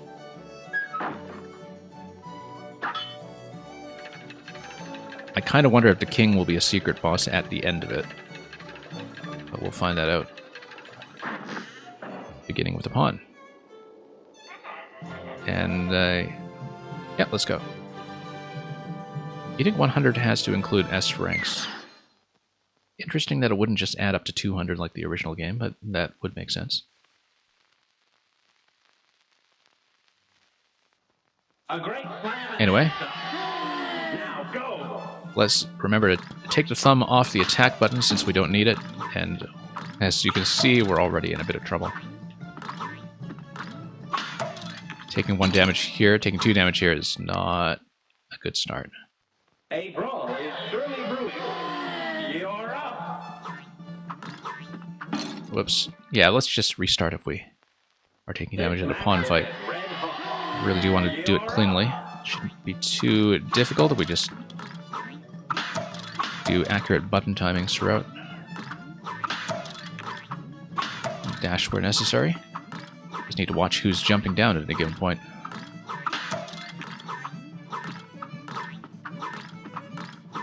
Okay, finally getting one more.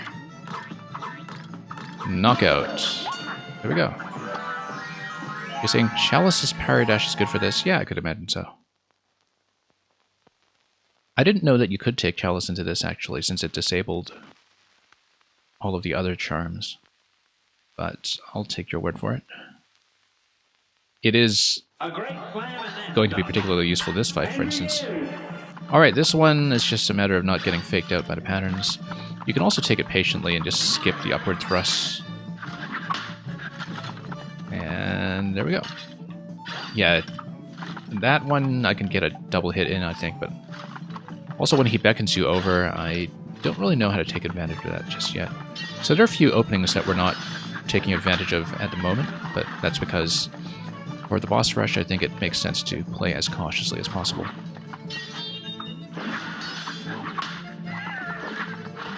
And not get too confused. Yeah, because I could just dive into that. But I'd rather not risk it for the time being when we're just trying to, whoops, not make silly mistakes like that. When we get a little bit cleaner at this, perhaps we'll start hitting in that phase, but there's no reason to rush it in this fight, apart from it taking a really long time if you miss half the patterns.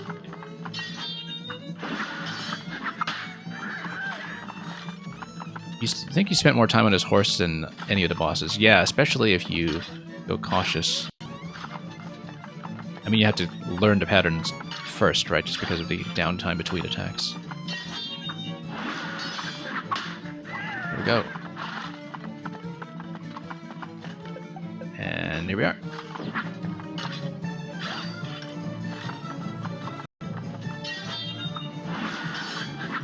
There we go. I prefer him on the right side, but we'll deal with it. And yeah, just missing those opportunities once again, but I had a bit of a problem with missing that part of the pattern, or going in a little bit late yesterday, so I just prefer not to deal with it. This, yeah, when he stands up, I don't know how to deal with it yet, but we'll get there.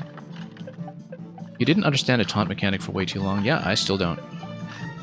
It's not what it was in Metroid Dread, that's what I've discovered. Maybe it is what it is in Metroid Dread, but probably not given the development time of this game. Whoops. Because in Metroid Dread, when there's a taunt on Ravenbeak, you just kind of run into him and do a melee counter. Obviously not the same thing here, by all appearances. And I'll just avoid it for now and do the fight the slow way. 2 HP remaining. I'm mostly worried about the Queen later on, because we had not a lot of trouble with the Queen. I took her out quickly today. Woo, that was late. That was way late.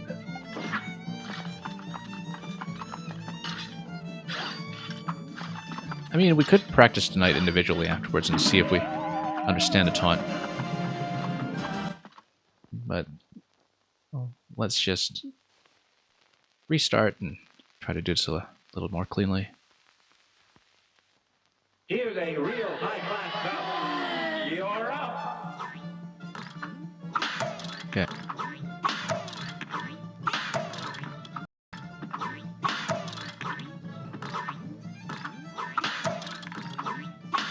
Alright, there we go.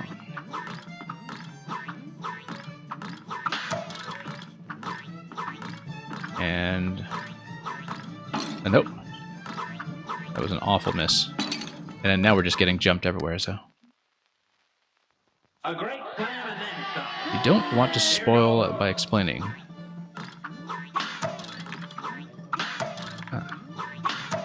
Oh, you mean the taunt later on. Oh.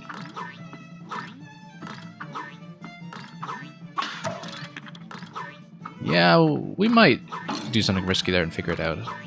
Well, just do need to close in on him for the taunt, but we'll get back to the night. try some things out, perhaps. It would certainly make that phase of the gauntlet much faster if I found a tidier pattern for it. Okay, let's actually... Let's play with tonight a bit and see if we can do that mechanic, in fact.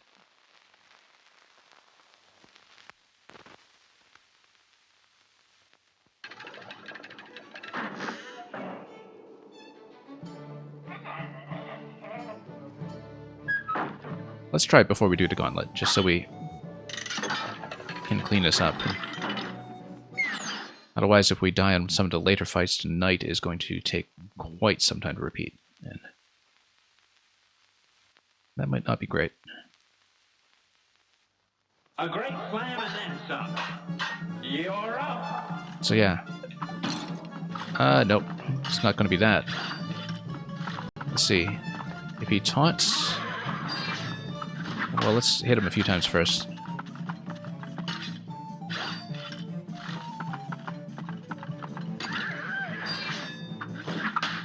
And we'll try it out when he goes back to that. Yeah. I bet there's some way to hit him here, but I'm not seeing it. Because I don't see anything that I can bounce off of.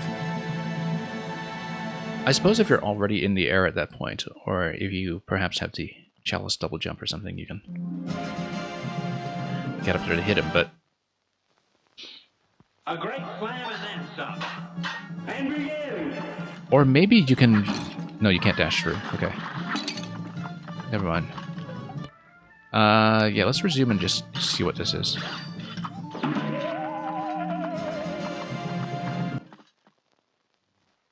Good day for Well, I find that he very often attacks without taunting, but...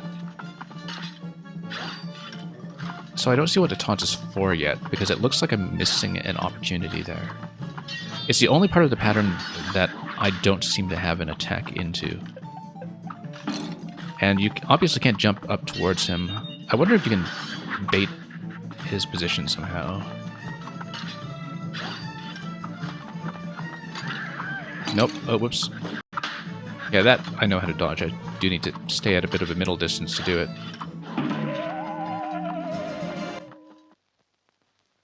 good day for We'll try it again a bit, and then we'll go back to the gauntlet.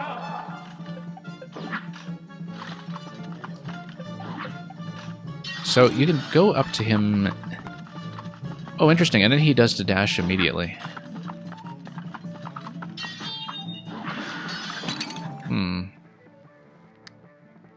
Taunt is just you are too far, really. I don't know about that. Let's a brawl is surely brewing. Here goes. see it, because let's say you let him taunt, and you just stand aside. Oh, it totally is. Okay, so it is an invitation to get in from mid-range. Okay, if that's all it is, and it's not actually an opportunity, then... Yeah, it's just a mechanic to make sure you're not cherry-picking him from a distance. That makes sense.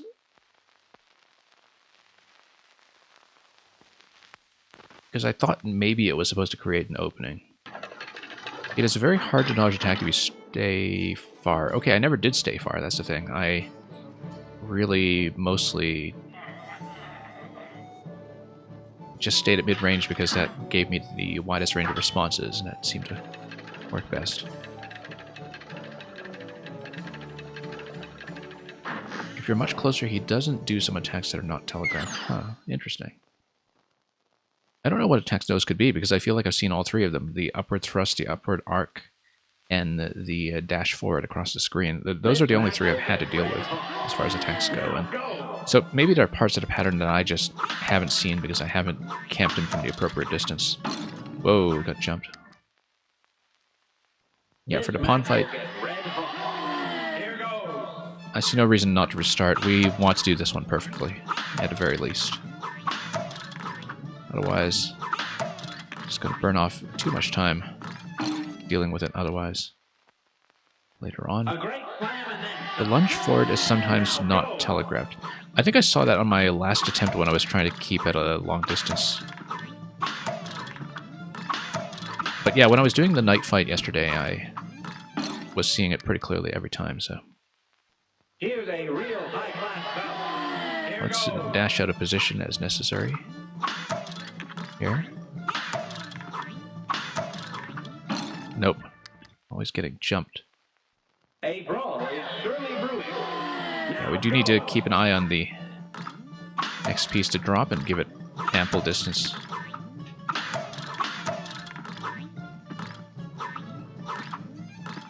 Alright.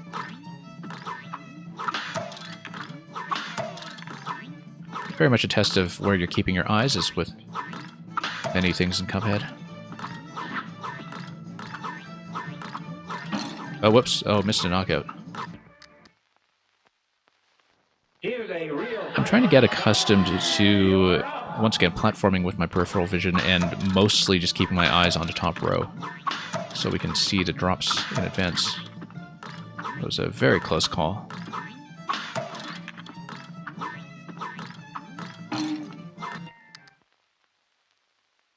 This match will get red hot. You're up. Well, if it's going to go like this, we'll see how we do.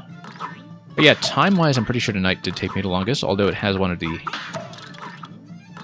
easiest patterns in some ways, in that there's nothing too time-sensitive about it. You don't need to be very active, you just need to not be late on the counterattacks.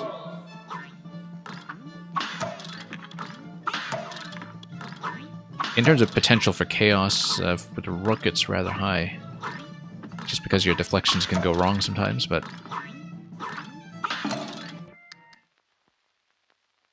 A brawl is surely brewing. For the most part, when I was clearing these, I was usually clearing them without taking much damage, so I know I can do it cleanly. We just haven't really been demonstrating it so far. A brawl is surely brewing. Here goes. Oh, whoops. You see the fast lunge. A great You think I'll understand why you couldn't figure out how to dodge, yeah. song. Yeah, I just never strayed that far from him, so it's not an issue. There's probably quite a lot else I haven't seen in some of these fights, just given my own personal habits, but... Whoop. This match will get red hot. Now go. Yeah, we'll just be restarting on a pawn fight. The other ones will soak the damages. We can, but this one I really can't afford to do untidily, I think. Because I want a margin of error for the remaining sequence, particularly for Queen, which is a very busy fight. And yeah, if you miss anything at all, you have to deal with Here's a real high-class bout. Now go. quite a lot more on drops.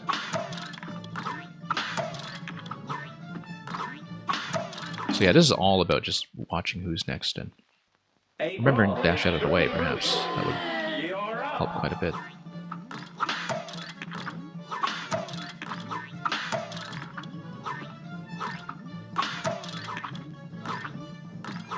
Okay. And yeah, we'll just wait until the remaining ones come down. Green Heroes, you're saying the problem is when a knight's first move is a lunge without a taunt. Interesting. I don't think I've had that happen either, but I haven't seen him over that many attempts. It certainly felt like it was a very long fight that required many tries, but realistically, I think each individual attempt was just very long-winded, and I haven't actually seen that much variation to his pattern. Alright, let's drop on this guy, and continue.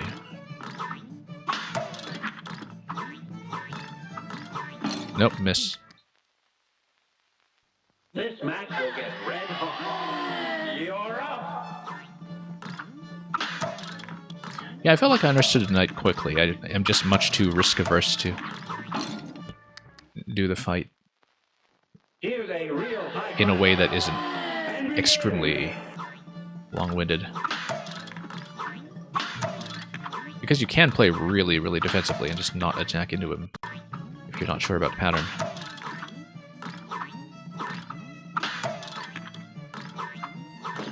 Whoop, wrong way. Because on a knight there is sort of this optimal mid-range that makes everything fairly easy to detect, I think. Whoops. We really need to work on these bounces.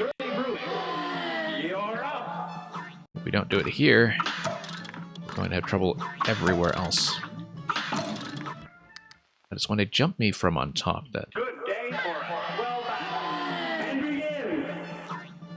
I'm going to have trouble here. Yeah, as airplanes, I'll have to look at your footage afterwards just as a point of comparison. This match will get red hot. Now go!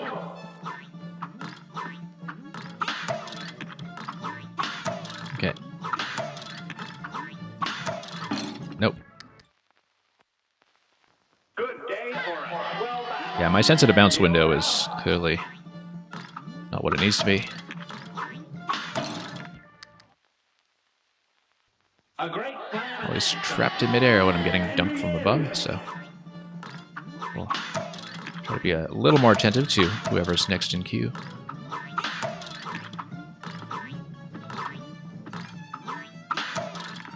Because you actually do get a fair bit of warning, it's just that there's so much else to pay attention to. Especially with them swapping directions if you're being approached while you're in the middle. It's on. Oops. This match will get red hot. It's on.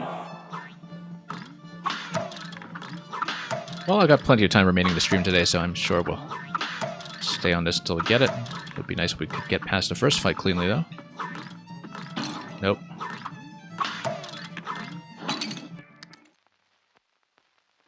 A brawl is surely brewing. Didn't expect the pawns to be this much of a block, but I guess that's what happens when you're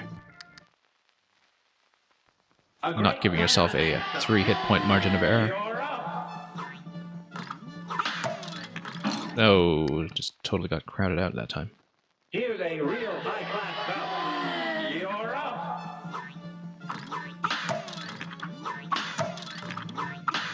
Nope. Saw that one coming. A brawl is surely brewing. Surprisingly tricky for something that's conceptually so simple. But we could be paying much better attention, of course. Here goes.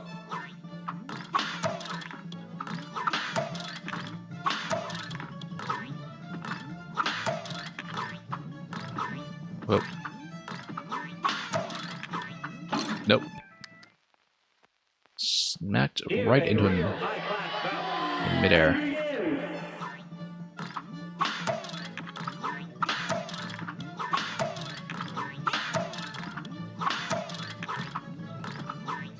That's okay, as long as they're not too closely packed together like that. A great slam and then some. Here goes. You wonder how the pawns are playing, well, very well from their perspective.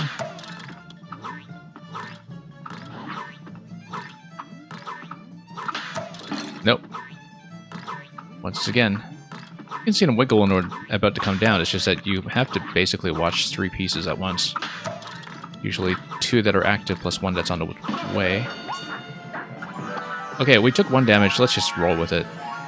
If we do tonight cautiously and cleanly, maybe we're not in too rough shape. Let's see, because trying to do the pawns perfectly is burning a lot of time here. You'd guess there are a finite set of RNG patterns. The monkey boss, for example, had about 14. So yeah, we stay at mid-range in this fight. I'm avoiding the thrust for the time being. And he's still taunting me over. And that one we just stay at mid-range for a swipe.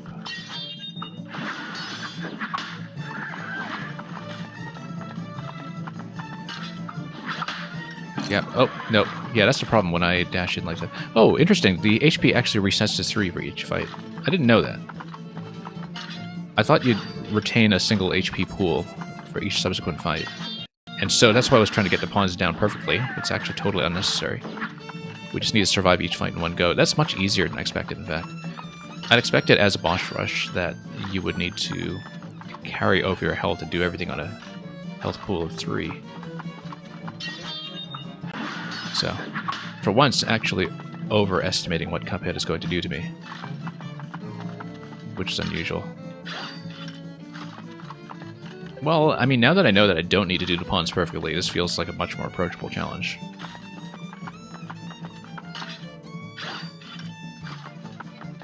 As we play cautiously, I feel like I'm not actually in that much trouble.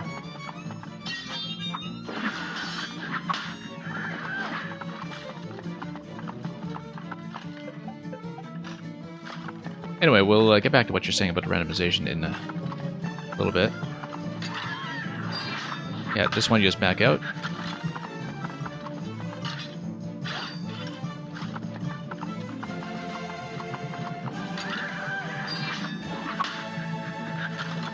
Yeah, very important to know that your HP pool gets back up to full. Because now I feel like I'm not going to burn too many attempts on this. I'm a little bit worried about the rook and the queen, but bishop I think can be done pretty easily. As long as I just don't miss the reflections themselves. Yeah, here we're just not going to approach him during the upward thrust. Because my timing is just not good enough.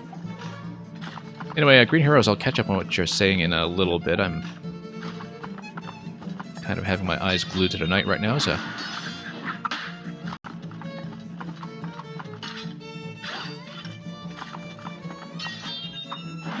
Oh, whoops, wrong way. Bad idea. We need to survive now. Dashing in the wrong direction, not recommended in this game.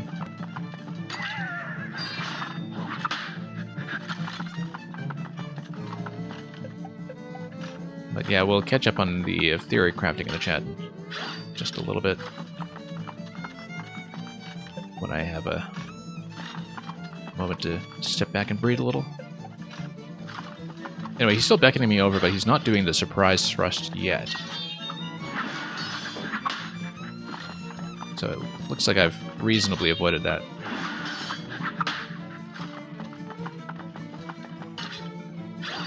And we'll not bother with that.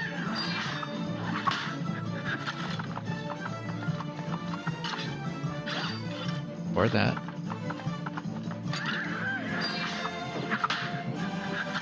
Yeah, it takes quite a few hits. I think it's close to about 20 hits on this guy, so... I'm doing this the long way. I didn't really count exactly. I know that it's probably within that range.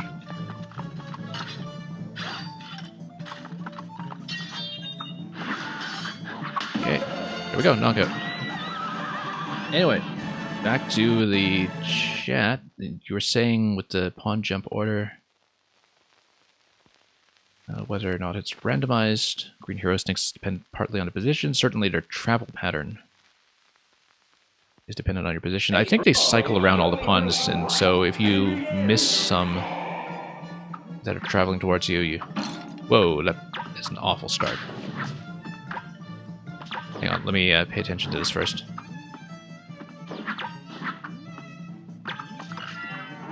Here we go.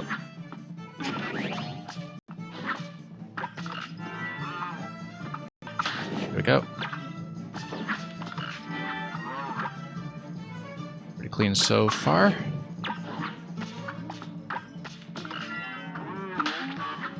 Alright, let's light things up. I was in the middle of saying something, but I got a little bit distracted by the fact that I took a hit so early on this fight. Thank you for the follow.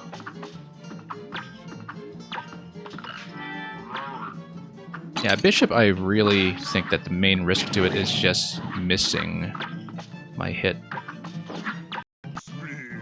The dodging pattern itself is not the most concerning, and like I said, that was actually just exactly the hit we needed to get, and we'll retry.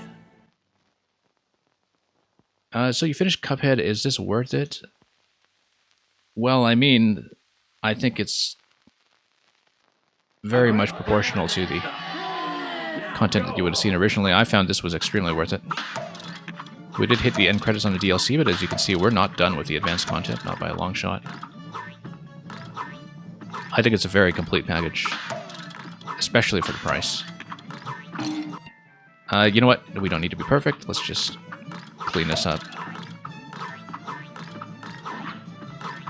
A lot of pressure off by knowing that I don't need to do this perfectly.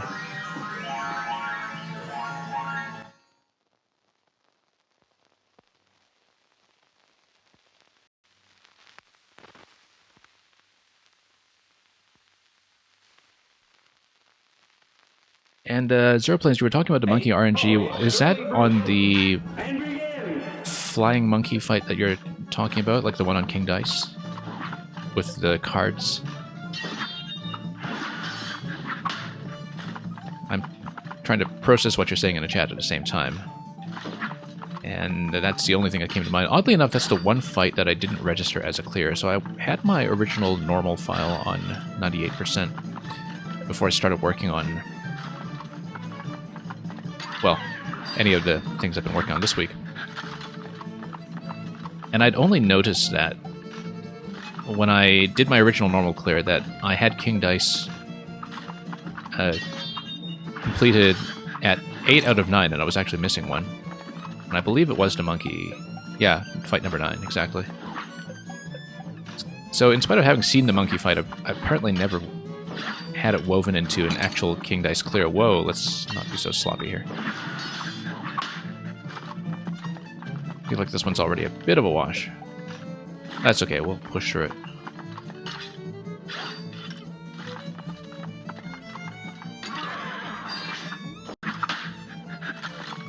Wasn't expecting to take 2 hits on this guy so soon.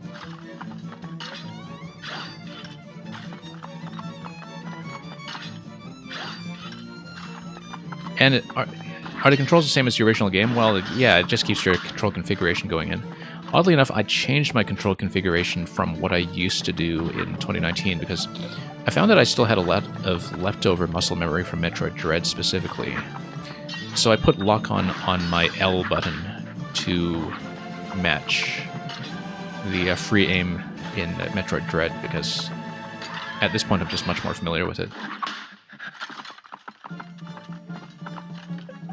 I also am one of the people who maps my dash to ZR to match games like Hollow Knight. Feels a lot more comfortable to me. But yeah, the controls are fully configurable. If you want to do anything crazy, like map it to your dance pad or...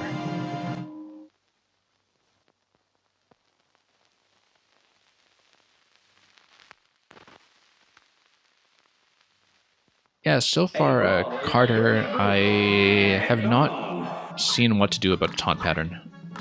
I felt like that was an opening I was missing, but I never discovered what that was. And how I could take advantage of it.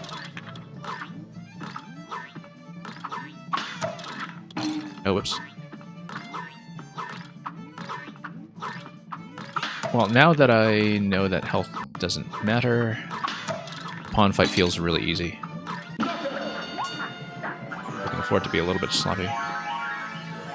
Yeah, I haven't really played around with Miss Chalice apart from her tutorial yet, because I found that maybe it's a little bit too much of an adjustment right now. Although Zero Planes, I could see looking at the fights on Inkwell Island 4 that a lot of the patterns were noticeably designed with Miss Chalice's moveset in mind in a way that was very obvious. Because you could look at it and say, okay, this is where you do the dodge roll, and this is where you do the double jump and so on. I felt like everything like that was very clearly placed to encourage you to take Chalice in, even immediately if you wanted to. And yeah, so Carter, in the chest fights, you cannot shoot and you cannot use any of your accessories. You are limited to just bouncing around on anything pink. That's the entire point of this challenge. It is very similar to the Mausoleum sequences in the original game. where you deflect all the ghosts.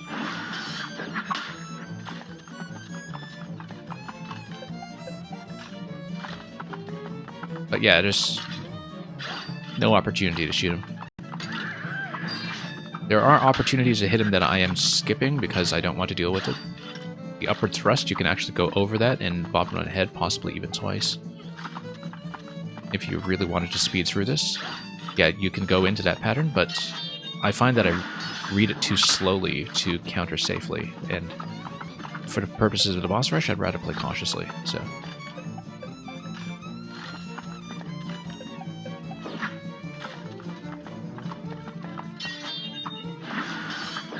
Oh, whoops.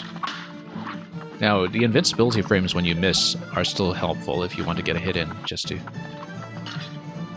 make a point.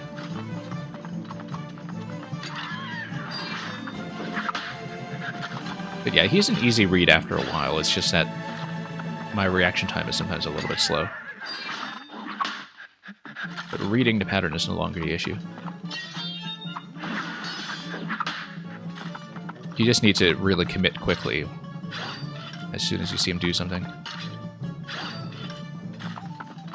And yeah, just by not countering the upward thrust, I'm finding it easier to read the swipe attack. Because occasionally I will get the two mixed up if I try to plan counters against both of them. So, we'll just do it the slow way. How did I die to the bishop earlier? Oh yeah, because I just missed my bounce. Because the bishop is such an easy fight. Probably the easiest one in the sequence, including the pawns.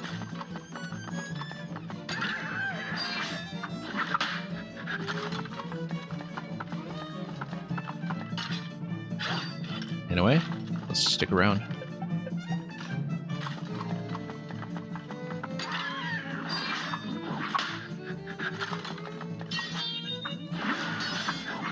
Yeah, I like going over him for this pattern because the positioning resets itself really quickly.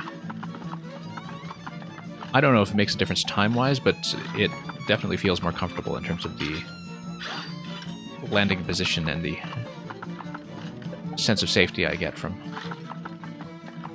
winding up in that location.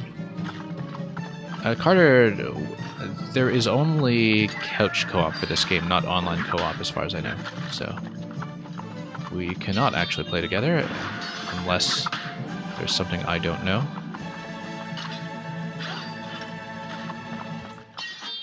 There are a few people who are streaming this in couch co-op though.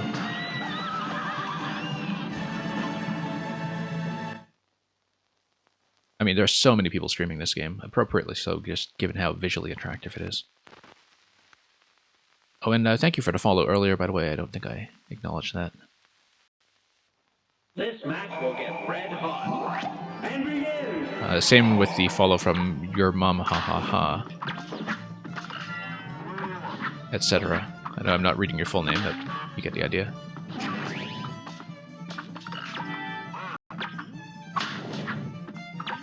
Okay.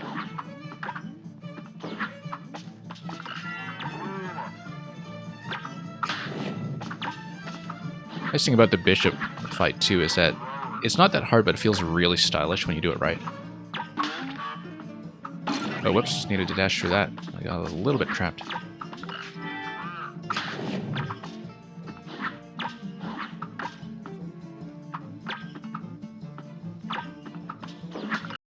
Yeah, because sometimes you can hit the last candle and just land directly. Whoa, oh. Making a mistake again. I feel like I'm going to die needlessly on this supposedly easy fight once more if I'm not careful. I was not careful. I'm too accustomed to jumping directly under anything pink just because I was using the pea sugar item for the longest time. Okay, we need to endure the night again. I should really not be dying to the bishop.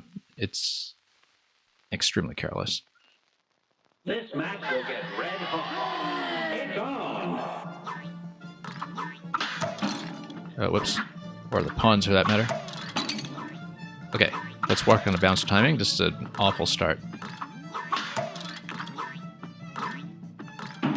Yeah, let's scratch that. How long I've been playing for?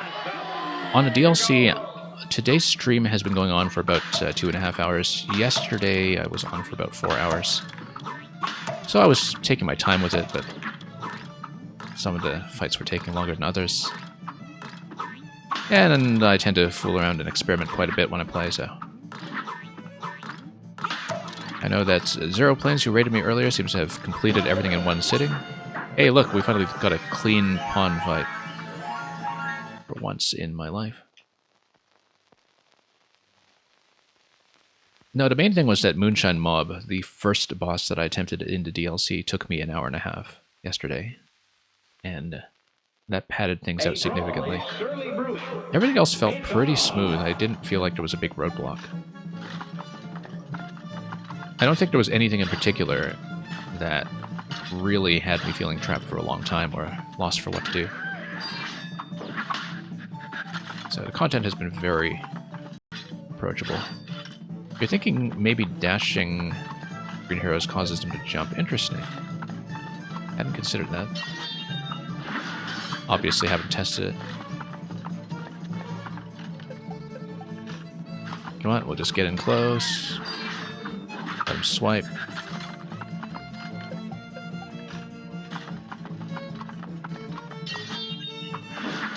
I'm not really counting hits. Whoa, late. Yeah, you can't hesitate on these. You have to commit instantly. The last two only did a leap when I dashed right under them. Interesting. I didn't think about that as a response. We'll skip that. I just don't want to confuse the two swipe patterns, the upward arc and the upward thrust. Because if I'm aiming to counter them both, I can occasionally mix them up. Whereas if I focus on one of them, it's a little easier to work with.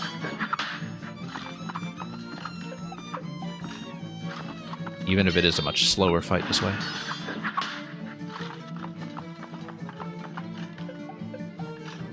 Anyway, aren't I standing close enough? Yeah, we'll miss every opportunity. Also because when he does the upward thrust, sometimes I don't have a good landing zone. You can't really back out of that, and sometimes I don't have enough room to go over him. Because if he's nearly against a wall, you don't want to attack into the upward thrust, I think. Unless you have a very clear plan in mind. Because you just wind up being in a position where he backs into you. With the other patterns, you can go over top of him just fine after the bounce. By the looks of it.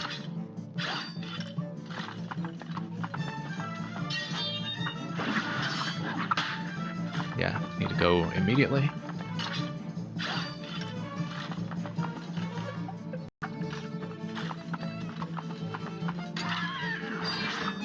And here we go again.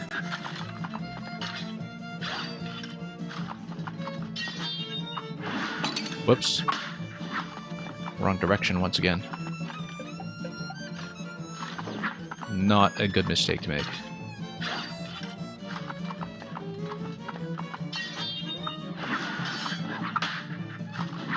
Yeah, I have to be careful where I'm pointing my dash sometimes.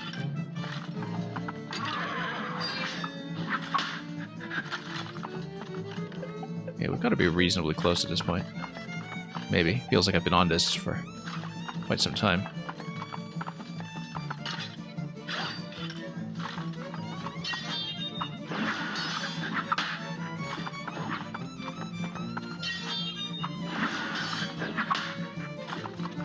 And we'll just wait. And see.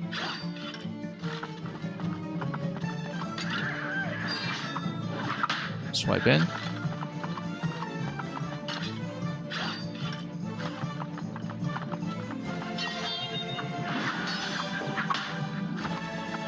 And we'll just keep going.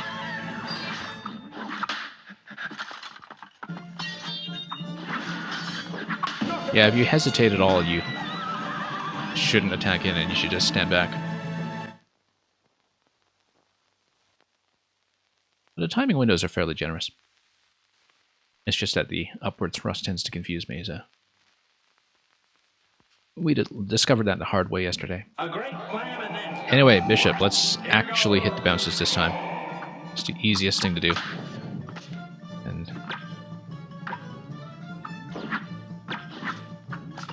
okay. It is really fancy when you go directly from candle to parry, though. Oh, whoops.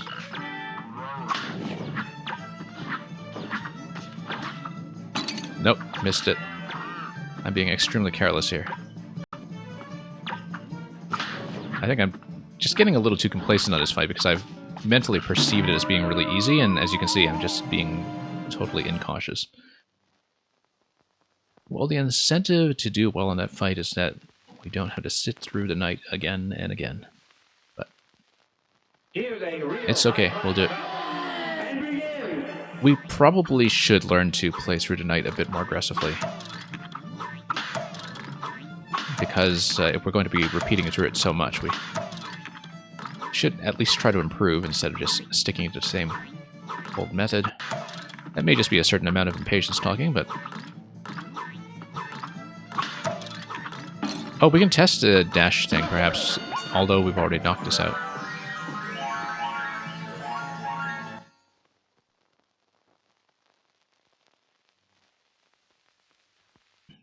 I just remembered at the very end to test the dash response that Green Heroes was mentioning earlier, but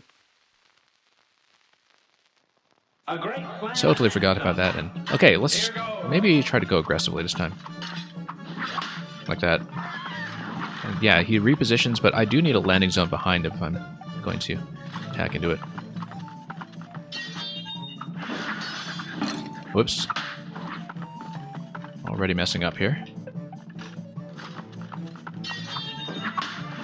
And you can attack directly into that as well if you want.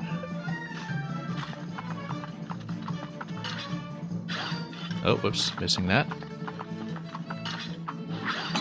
Nope, missing that as well. Yeah, that's the issue I was running into yesterday, that if I try to attack into the sword, sometimes I go a little bit low.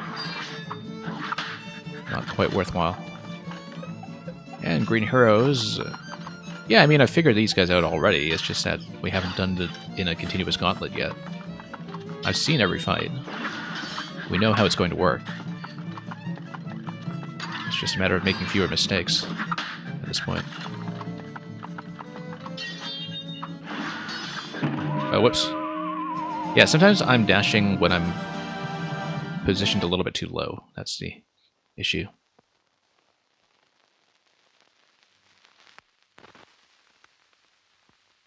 That's okay, we'll at least be doing the gauntlet today, and then we'll see what there's time for afterwards. We may save some of the Miss Chalice content, or perhaps some of the additional secret content for a different stream.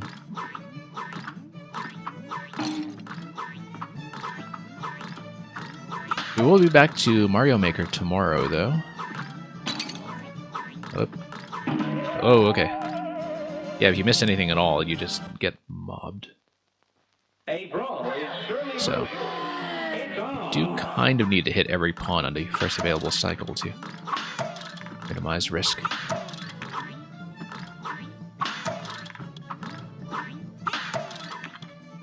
And I missed one already, so now we need to deal with everybody. Whoops.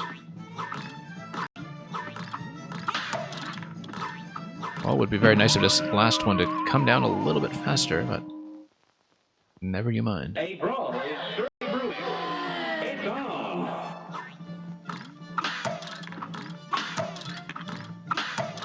Alright, here we are. Whoops. Yeah, missing anything at all is extremely punishing here.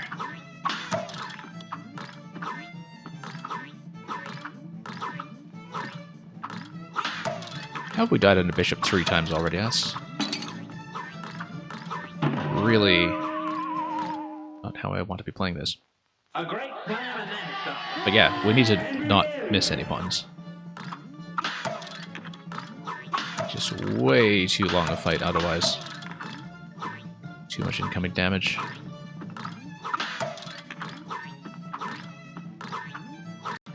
Need to can make pretty good predictions about where they're going to run as well.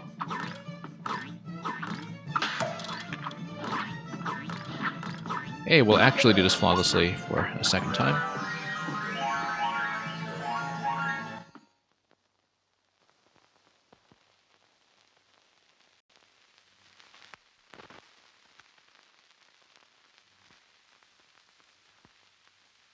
Okay, back to the night fight. Good day for a swell battle. Let's go back to playing it cautiously. Priority is to clear it.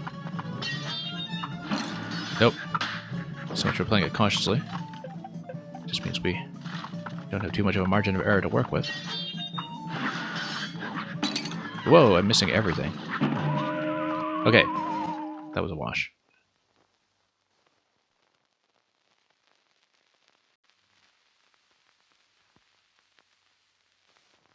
A brawl is surely brewing. Now go. Okay, let's do it again.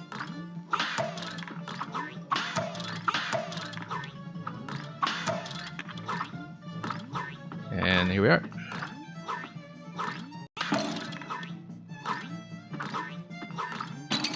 Wow, just getting smacked around here.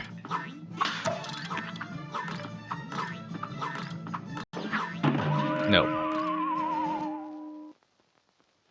Here's a real Yeah, if you miss anything at all, you just need to go through that whole cycle, and it is a lot to deal with at once. And you missed one already, that's very bad news.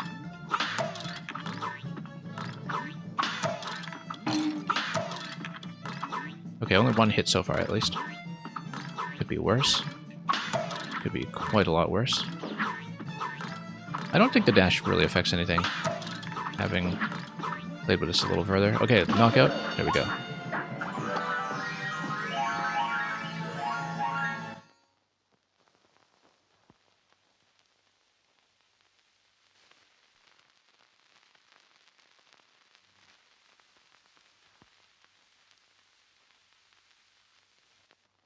a great slam and then some. Anyway, And begin. back to the sky.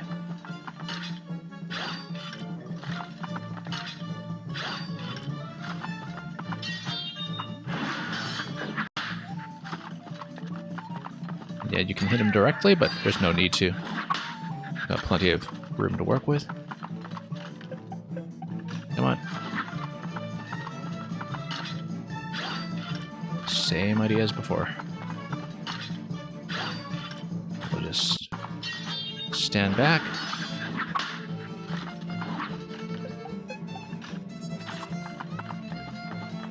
And wait. And wait.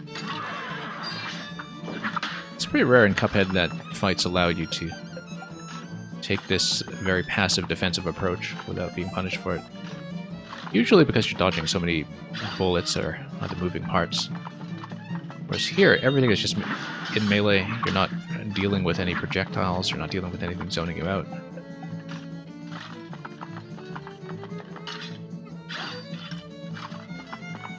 So, let's go back.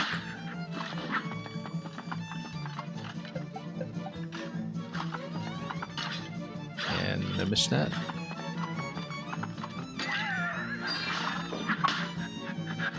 And we'll just slowly chip him down. As before. Spending an awful lot of time on this guy, but we'll get there. Eventually.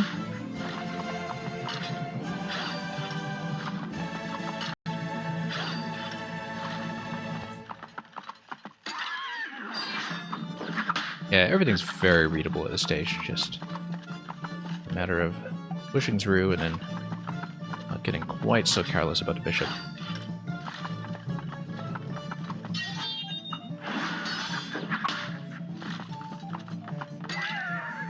Swipe. A very long arc on that. Just a matter of knowing where to stand for the most part. Wow, dashed in the wrong direction, and I thought I was going to salvage that, but we took a hit regardless. So not going to be a perfect run, but we don't need it to be perfect necessarily. 2 HP is still plenty to work with. And then let's dodge around a bit. Should be pretty close to the knockout. Just a few more hits. Oh, once again, just in the wrong direction. We really need to fix that. Otherwise, we're going to be resetting this very soon.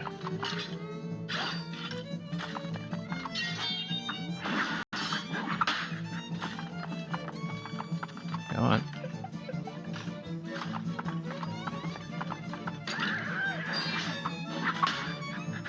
Nope. It must be something like 20 hits. I still haven't counted precisely at this point, but... There we go. Knockout. Okay, bishop time. We have not even faced the rook and the queen yet.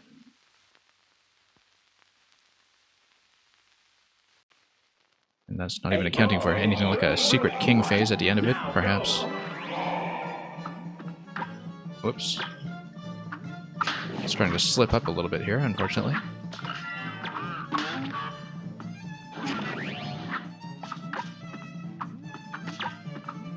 Nope. Yeah, let's be a little more cautious and defensive on this phase than I've been doing.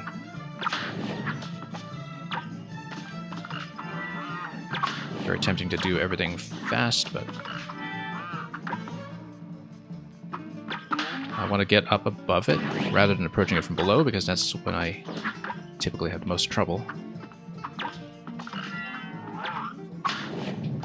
Okay, there we go. And just a matter of outrunning everything here. There we go. Much cleaner so far than how we were doing earlier. Cycle around, and then everything's going to light up. Great.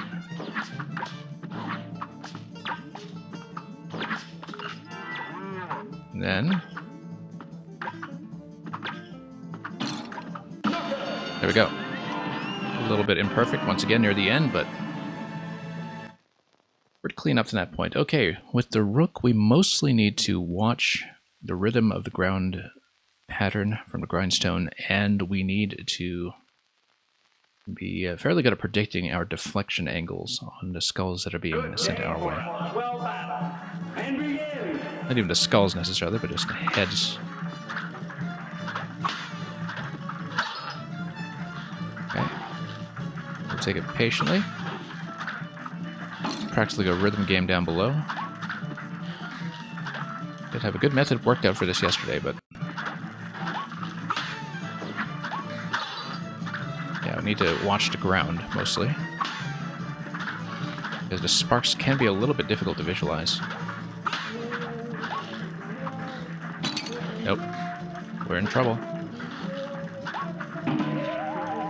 Big trouble. Okay, maybe a little out of practice on the rook.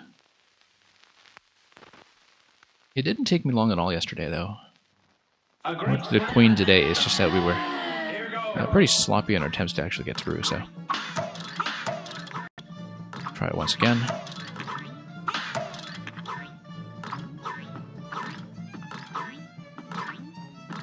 Then... here's some more.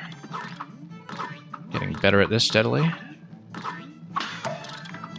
As long as we don't repeat the full cycle. When is this guy ever going to come down? Oh, yeah, that's a big problem. Seems like that drop was taking forever to happen.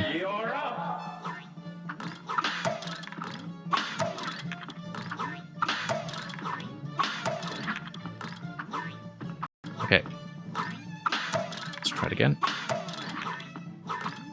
Poked him just as he was coming off the edge of the screen, so...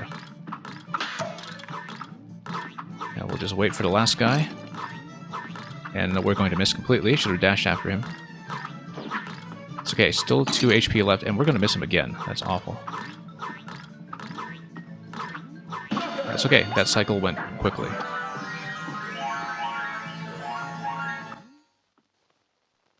Alright, knight once again. We really should get accustomed to expediting this fight instead of doing it purely defensively just to get back on track. A great slam and then Because sitting through some. the night, I think, is time-wise the biggest roadblock here.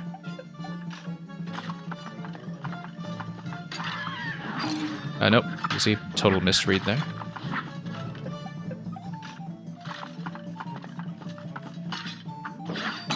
Yeah, no. It's already terrible. We should maybe switch back to doing it the old way. Because now I have to be perfect for the rest of this. And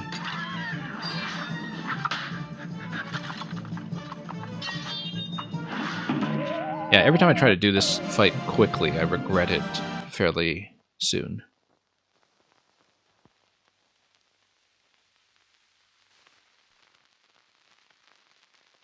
As grueling as it is to sit through doing the night slow way, it may ultimately be a time savings to just do it the slow way instead of taking too many risks and repeating everything leading up to it.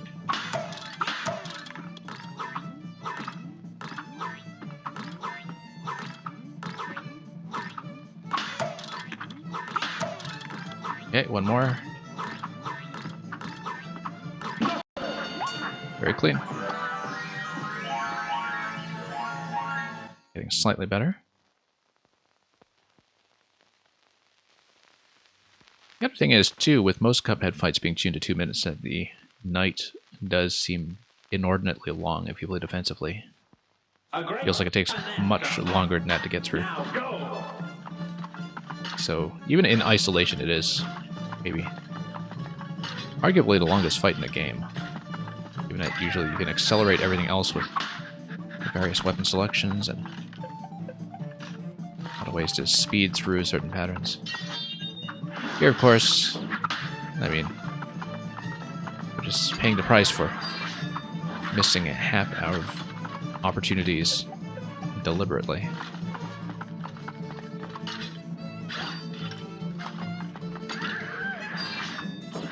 Here's the swipe. Nope. Dashing the wrong way. Let's not do that. My reflexes on that account are starting to slip a little bit.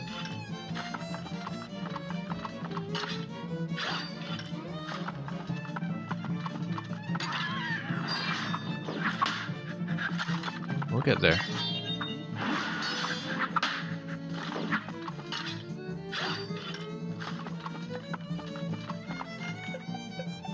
And we'll hang around until he decides to approach.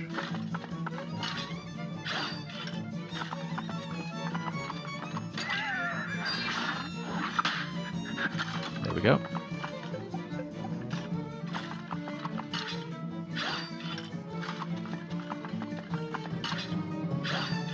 And yeah, it's a very clear opportunity, but I keep messing up on that one, so best not to chance it. Especially when it's going to be a fairly lengthy sequence to get back here.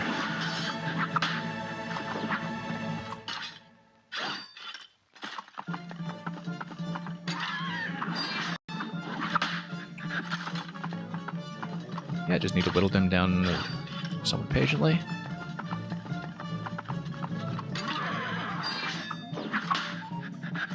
I don't know if we're even halfway through the required number of hits yet, but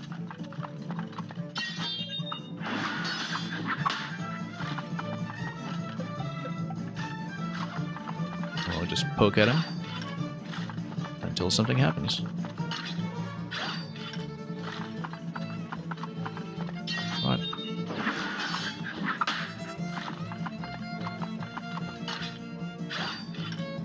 And we'll just bait him out. I mean, not much to talk about strategically at this stage, apart from not making mistakes like that. Somewhat poor positioning on my part.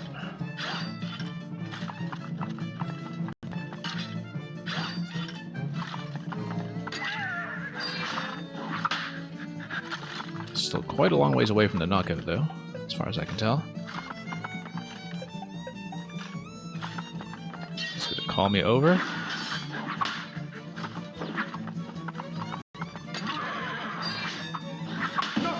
There we go. Back to the bishop.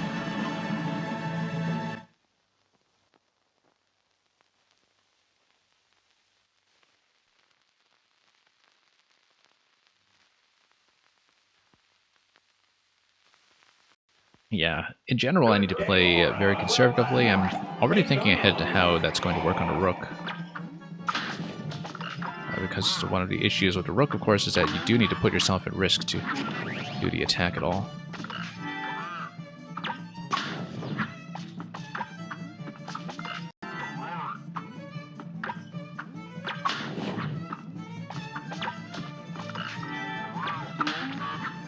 Anyway, it's going to go pretty quickly. Nope. Had a little bit of a slip up there. We still have plenty of this pattern to go through, so let's not get complacent here. 2 more hits, I think. One in this phase, and then one where everything lights up. Oh. Yeah, just 1 hit over here, and we should be able to do it.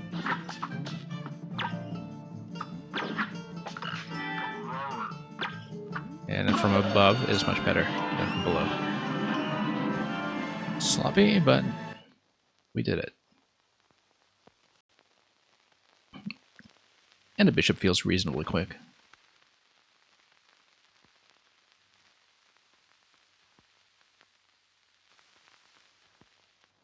Good day for a swell battle.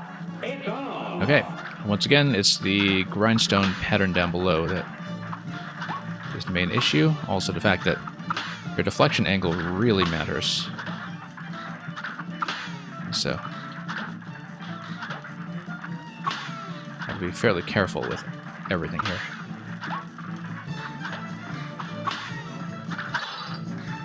Get any shots down at all.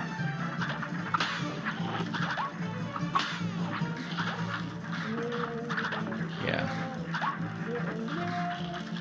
Have to basically treat it like a rhythm game, but there comes a point where you have to take some risks because everything is being projected so far back.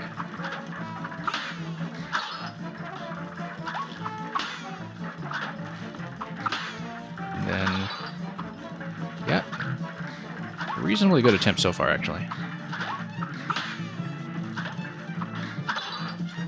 To watch a lot of moving parts. It's only going to get trickier. But the first priority is the ground pattern.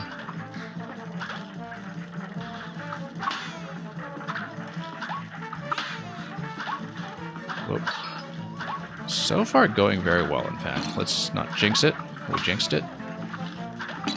We jinxed it doubly.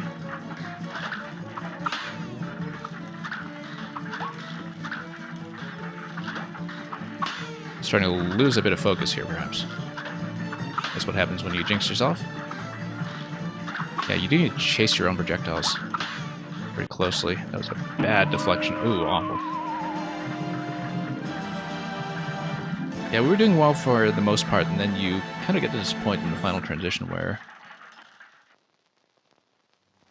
you need to deflect all the way from the left to the right, and it's very easy to just lose track of everything that's going on. Especially when you start making mistakes that throw you off the rhythm with which you're engaging with the projectiles at ground level.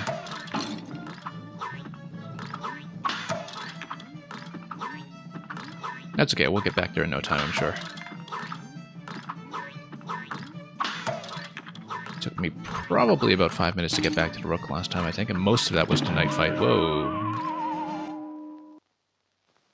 This match will get red hot. You're up. But given how well the rook was going for the most part, I feel like this is going to be fairly doable.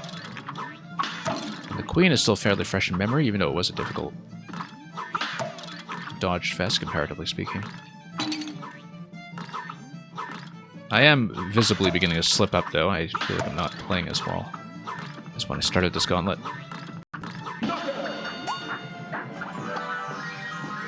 A little bit of fatigue setting in, perhaps.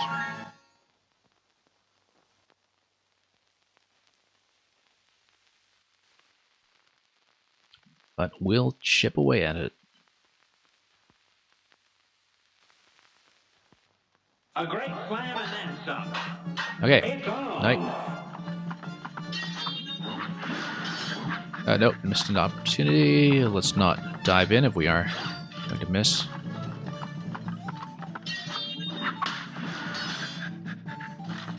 Not quite enough of a window to do 2 hits on those patterns.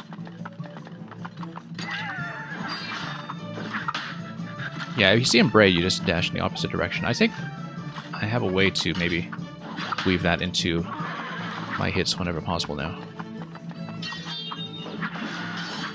Okay, gonna miss that one.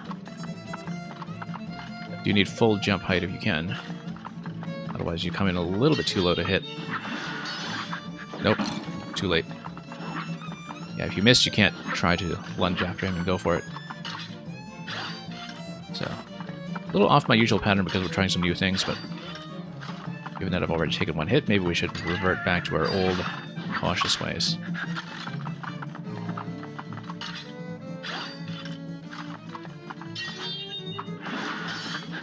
And yeah, doing it this way, much safer.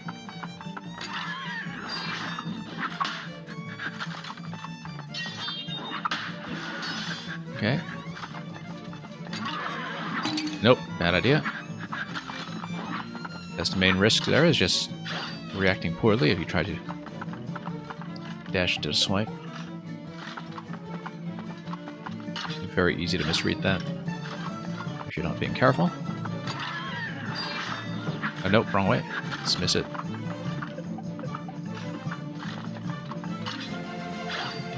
Dashing in the wrong direction has become a bit more of a problem recently. Purely an input error. Oh, no, yeah, that, like I said. So, some of the coordination is falling apart, I think, when it comes to left hand and right hand doing things in the proper sequence between the stick and the buttons. A brawl is surely brewing. It's on. So, maybe flagging a little bit here, but we'll try to make that work.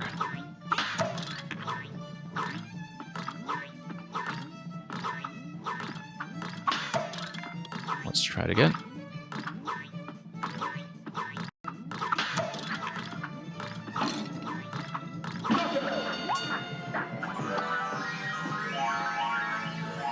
Yeah, if this actually were doing everything in sequence with a 3 HP pool as I had originally wrongly suspected, that would have been extremely punishing. Just too much room to be making mistakes, especially in some of the later fights. Even something relatively simple like the bishop. As we've seen to our peril several times over already. Alright, let's actually face in the correct direction for the dashes this time, particularly for the aerial dodges. Very important to do that. Let's take it slowly.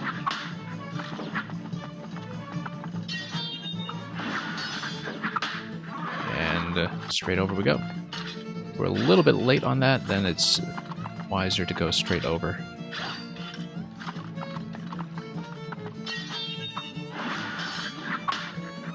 There we are.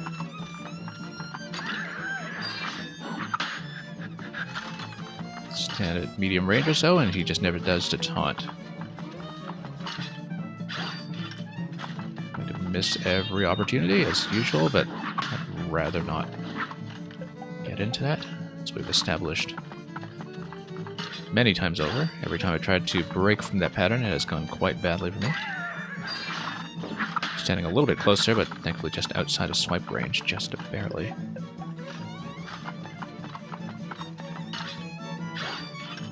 Let's keep going. Just need to bait him out patiently. Thank you for the follow.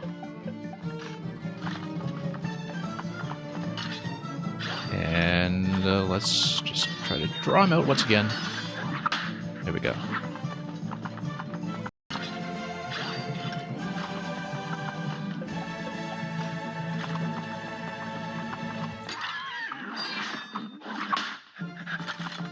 And here we go.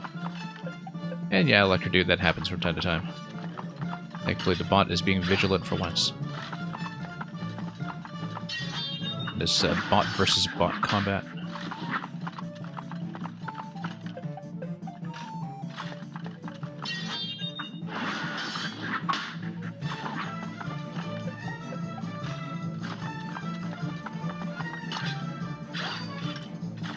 Alright, stand back. This fight is slow-paced enough that it's very tempting to read chat at the same time, and thankfully, not much activity to deal with.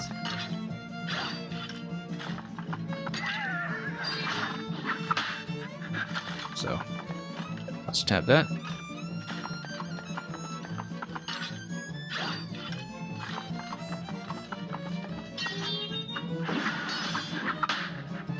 Okay, let's keep going. Gotta be pretty close at this stage. But it does feel like it's going on forever.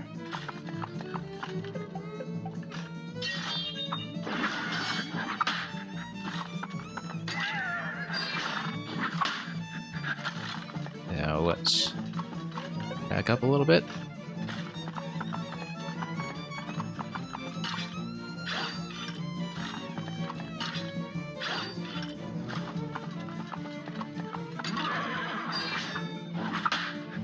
We're almost there.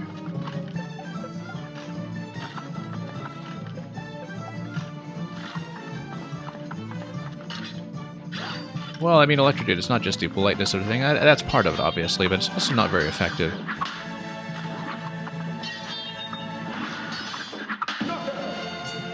Generally, if you're more dependent on promotion than you are on the inherent quality of the content, you're not actually going to get engagement to stick around in the long term anyway, right? On my stream, for instance, I've hardly ever done any external promotion of the stream whatsoever. But the nice thing is that the people who come by actually want to be here and they stay. And I think for YouTube follows and subscriptions and the like, it's very much the same idea. It's more valuable to get people who are in because they want to be in, and not because they've just clicked on a link out of curiosity. So,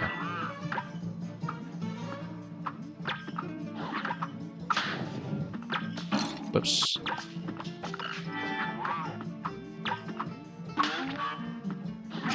In a field as overcrowded as content creation on the internet, there's little substitute for the quality of the content. It really does have to speak for itself. I mean, obviously there is always some self-promotion and clickbait involved at a certain scale, but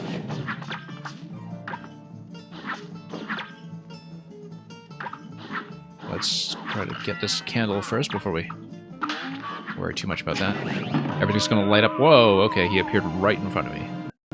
Didn't realize that teleport was going to happen, but we didn't have much of a safety net.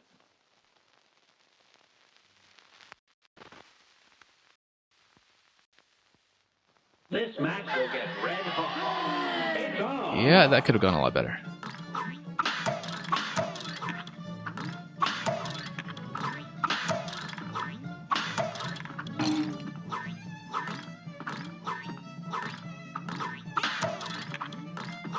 I don't know if there was a visual cue for that I was just not paying attention to.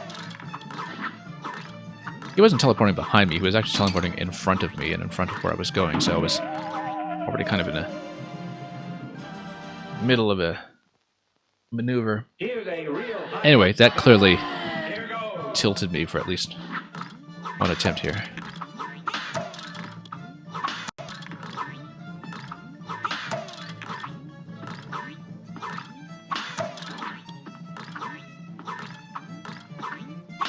Let's get a couple more bops here, if we can.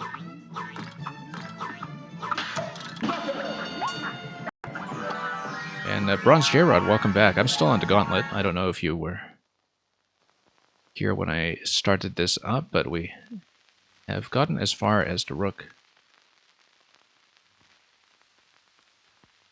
If people are curious, the thing that Ron Pizza DM'd me was actually the same YouTube link that was blocked earlier, so it was not really anything particularly valuable. Nothing of value was lost except perhaps some of my attention to this fight.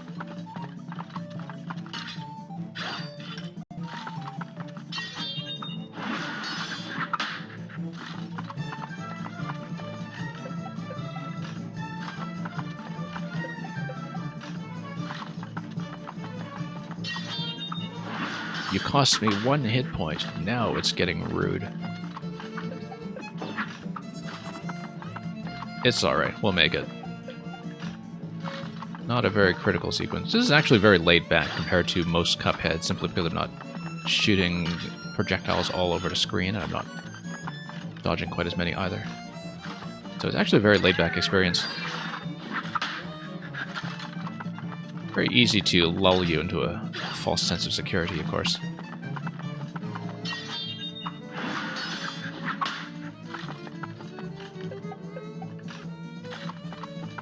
Anyway.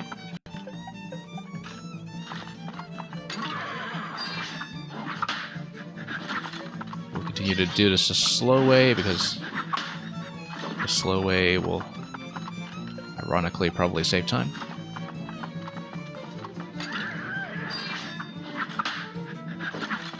It just doesn't feel that way while you're in the middle of playing the fight. I'm trying not to get too distracted by the background art while I'm in the middle of this, because the background art is actually quite pretty. The whole, well, rather obvious checkerboard theme of the chessboard castle. And everything else that's being decorated on the walls. Let's not be so distracted. Yeah, the parry gauntlet is going on for quite some time.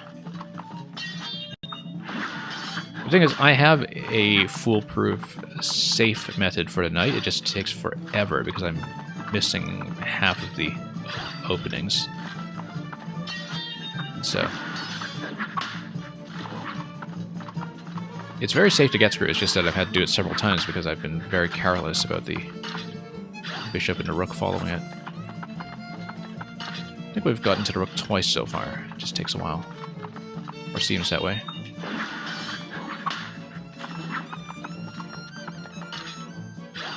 It's actually going to take me longer to do this than all of the other bosses we've seen today thus far.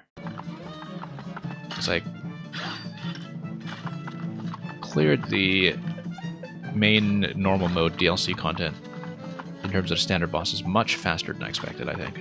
I was budgeting the whole stream for some of that, and managed to get every fight down within half an hour, possibly less. Which, Cuphead-wise, is pretty good. Ron Pizza on this fight, I think it's about 20 hits on this guy. I haven't really counted accurately, but it feels like it's a lot of hits.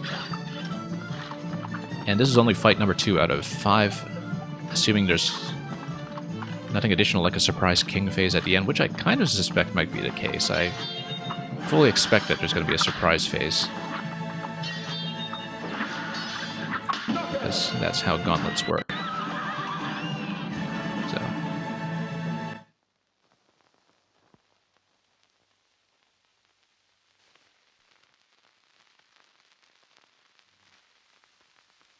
But yeah, I finished the boss fights themselves so far ahead of my own expectations that I'll probably be doing this patiently for a while yet.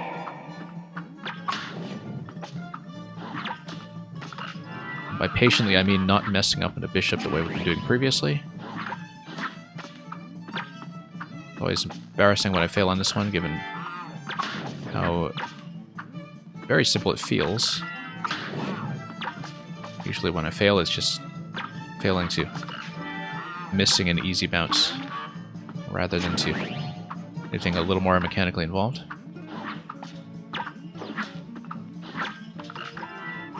Okay, we're getting zoned out a little bit here. Let's bump on top of that.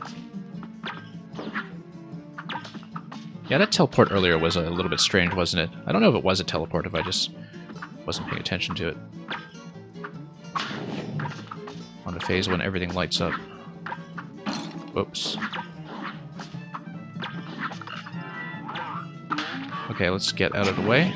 Yeah, it totally does teleport. Yep, that's what caught me. That's okay, this is just a final hit, so if we land it accurately, that should be a knockout.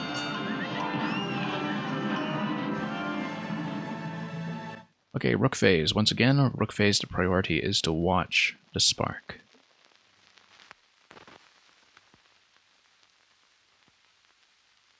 Everything else is negotiable, the spark is not. Obviously, the skulls start interfering with each other quite a bit in the final segment, but you survive the spark and get as many hits as you can, and that's much less of a problem. Sparks are starting up. Let's play rhythmically and not take hits like we're already doing. Nope. Bad deflection there. This gets pretty claustrophobic. Whoa, no. This is going kinda badly this time, actually. I feel like it is going to be a death. Maybe not that embarrassing a death, I just dashed right into this guy. Can you duck to sparks? I think you might be able to. The main issue, though, is that I do need to be in the air to do a lot of the deflections to get them in position, because otherwise the angle is all wrong and it just lobs everything straight up. So I probably can duck through the sparks. It might be worth trying, because control-wise it would be easier to work with, but yeah, I had a really clean attempt on a rook on the attempt before that one when I previously got that far. I just need to get back to that somehow.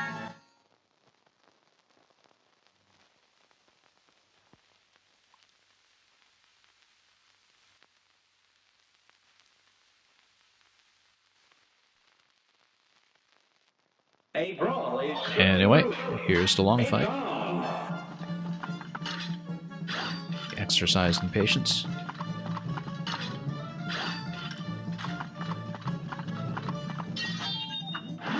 Whoops. I mean, isn't the knight supposed to allow you to skip over obstacles? Why is that not the case here? Okay, I have to watch that dash direction, though. That's already caught me once.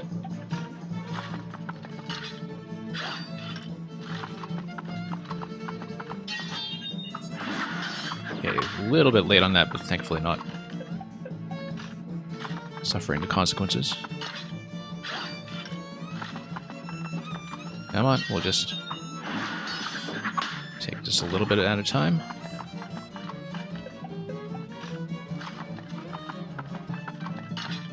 I'm not even sure all the sparks are the same height now that I think about it, but they all come in fairly low, but I don't know if they all give you the same margin underneath. We might try it when the time comes.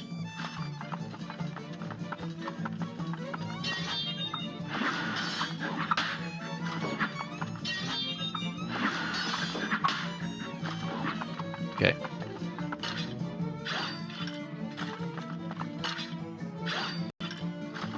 I think the length of the knight fight makes me impatient on the bishop fight, which is why we've had so many self-inflicted mistakes. There definitely is that teleport when you get to all of the candles lighting up at the very end of the bishop phase, though, and so we need to be quite cautious about that. I don't know if it's always the same start point in the top left, because it did seem to reappear there last time. We'll watch out for that when we get to that phase in the bishop. Until then, we'll just try to do this cleanly. Already took one hit very early on, so let's not be too careless.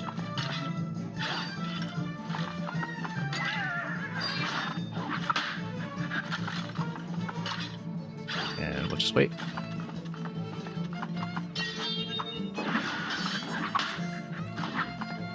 Still pretty far from a knockout by the looks of it. Oh, no. Came in a little bit low there that time. Might be flagging a little bit mechanically. Not a good sign given how far along we are.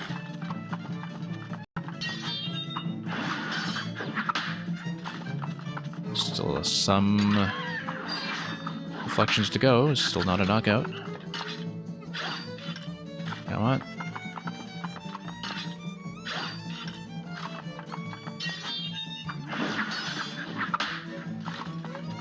Probably still a few more hits. How many more remains to be seen, but we'll have to be extra cautious.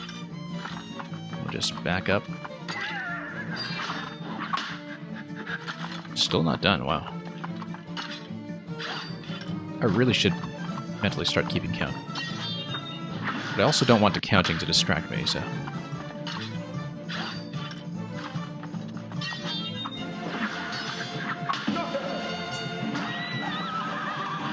Back to the bishop. Yeah, each complete run, given how slowly I'm taking the knight, is probably going to add up to about 10 minutes.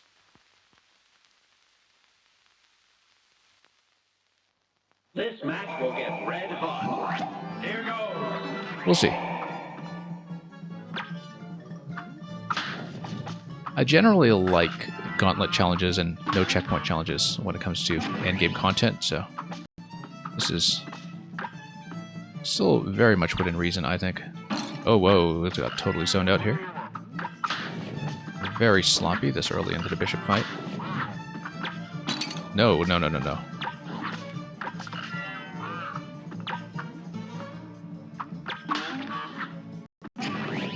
Yeah, so there is a bit of a teleport, and we do need to watch that pretty carefully. Whoa, close one there. Nope. Got cornered. Too many self-inflicted mistakes that time.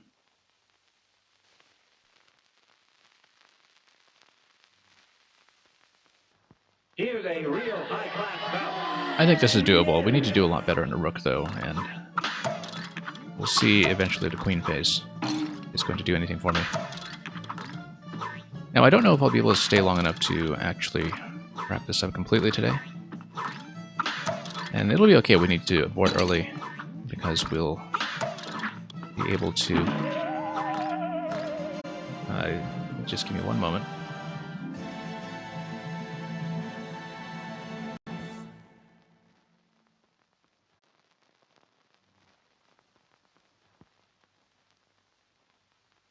So yeah, I may not be able to stay long enough to finish this properly today. We'll try to make at least one more deep attempt into it. This will probably be the last big run through it. It's alright, I'm pretty satisfied with what we managed to accomplish. Whoops. Speaking of a deep run, seems like we're not quite there yet.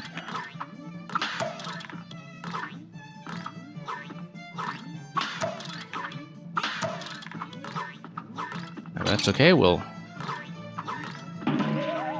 try to get past the pawn phase at least. Good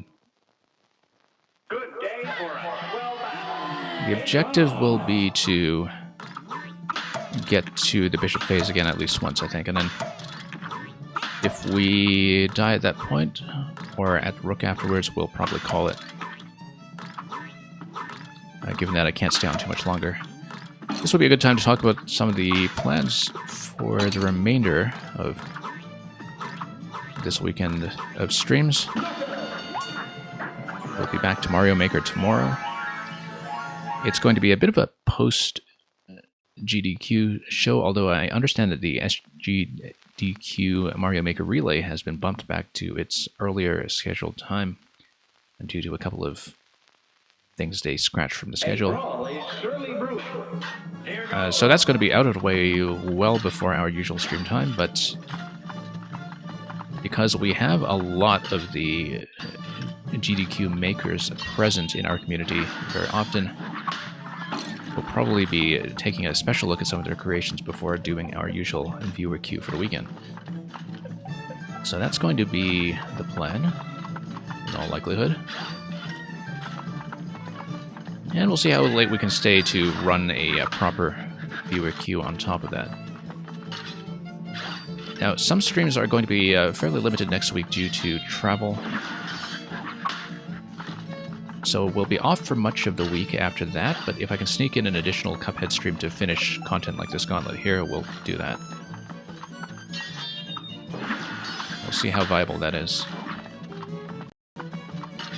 I'm pretty satisfied with what was streamed of Delicious Last Course so far, but obviously we haven't looked at any of the Miss Chalice content, nor have we finished this gauntlet, so I feel like we have at least one more session left in us for this game.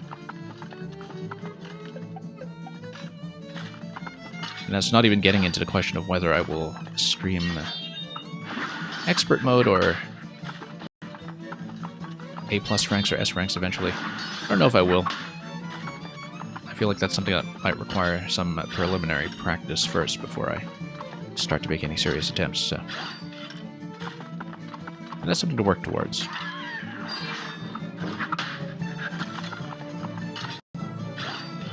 Anyway, let's keep going.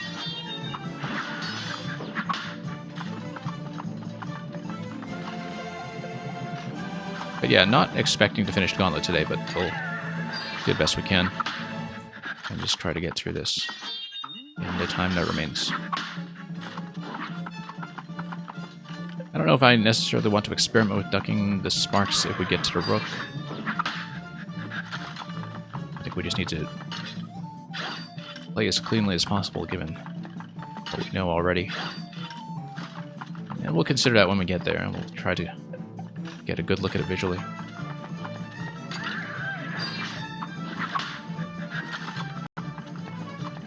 Anyway, let's let him swipe this way and that.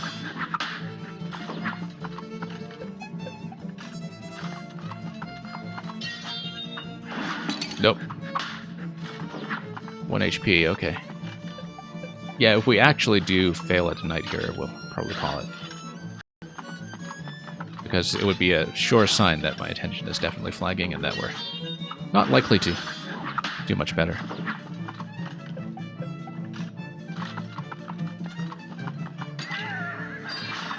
That's right, practice is practice.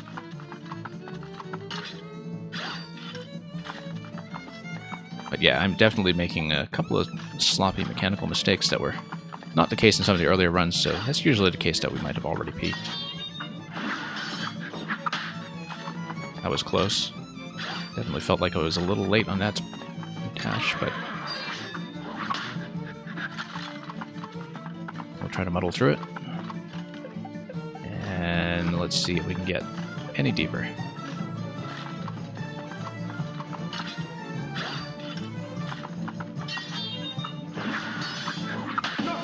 As a knockout? Okay, so we'll get another run at the bishop phase. Possibly the rook phase after that.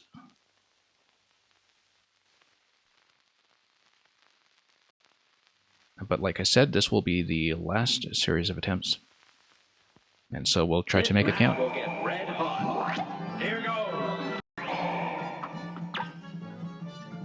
Yeah, so we'll watch out for the teleport after certain hits. I don't know when it chooses to teleport and when it doesn't. I guess, yeah, after the second hit it does, but I just never really paid much attention to that previously. Maybe it has something to do with whether there are any bells remaining on screen.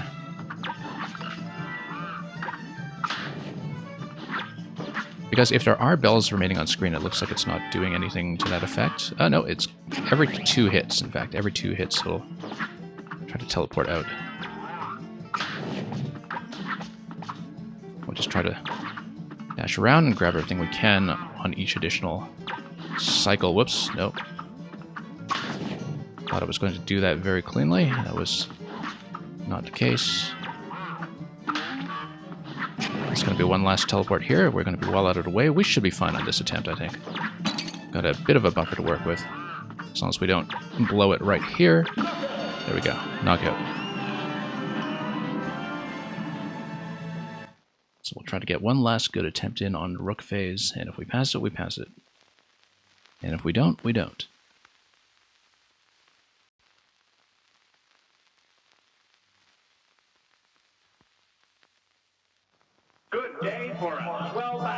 Good day for Swab Battle. Alright. Yeah, your deflection angle really matters, so if you try to go too directly below the projectile rather than off to the side, things don't work out too well. Maybe you can duck the sparks, now that I look at it. We'll keep that in mind for emergencies, if I'm really getting zoned out up top. But fundamentally, I still need to jump into the projectiles to deflect them. And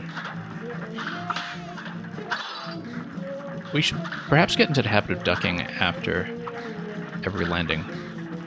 No, some of the sparks do fly low. You'll notice that they do go at 2 different heights now that we're further into the pattern. It wasn't the case earlier, but it does start to change up a little bit as you get deeper into the fight. Whoops, missed that.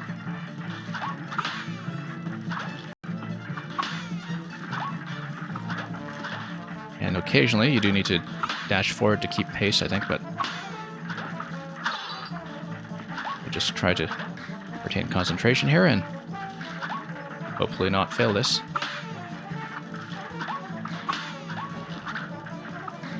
Whoa, getting a little tight here in terms of spacing. And a skull zoned me out that time. There we go, that's a hit. 1 or 2 more should do it, I think. We just need to be extra careful. 1 more perhaps? We'll see. That's a death, so we will not find out.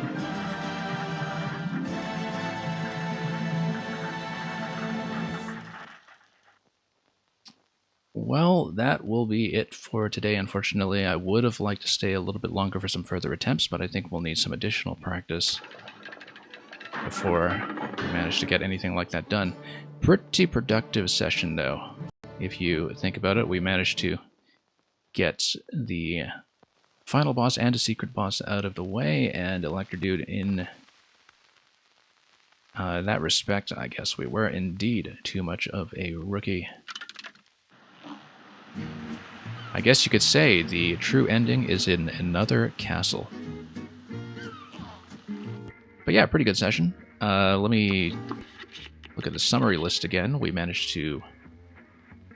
Well, it was kind of B ranks across the board today due to some stray damage here and there, especially near the end of each of those respective fights. And there's no grade for unlocking that secret accessory, this cursed relic that we see here, which we haven't even tried yet. So, lots more to do in the DLC, but we got the bulk of the content out of the way. And I'm pretty satisfied with what we saw. So, once again, Mario Maker will be tomorrow. For the time being, though, once again, a big round of thanks to Zero Planes for having brought in a huge raid from his own Cuphead / Maker stream earlier on in this session. And we'll be looking for somebody else to pass all of you on to next. I haven't exactly decided what, but we'll just get around and see if we can find something appropriate. In the meantime, thank you so much for watching. We will see you all around soon enough, either for Mario Maker, this game, or many of the other things that we have scheduled ahead. So once again, let's just exit to some of this lovely gypsy jazz. And we'll see who's going to receive you next. As always, have an excellent weekend. Enjoy the streams, enjoy the games. As usual, fare thee well.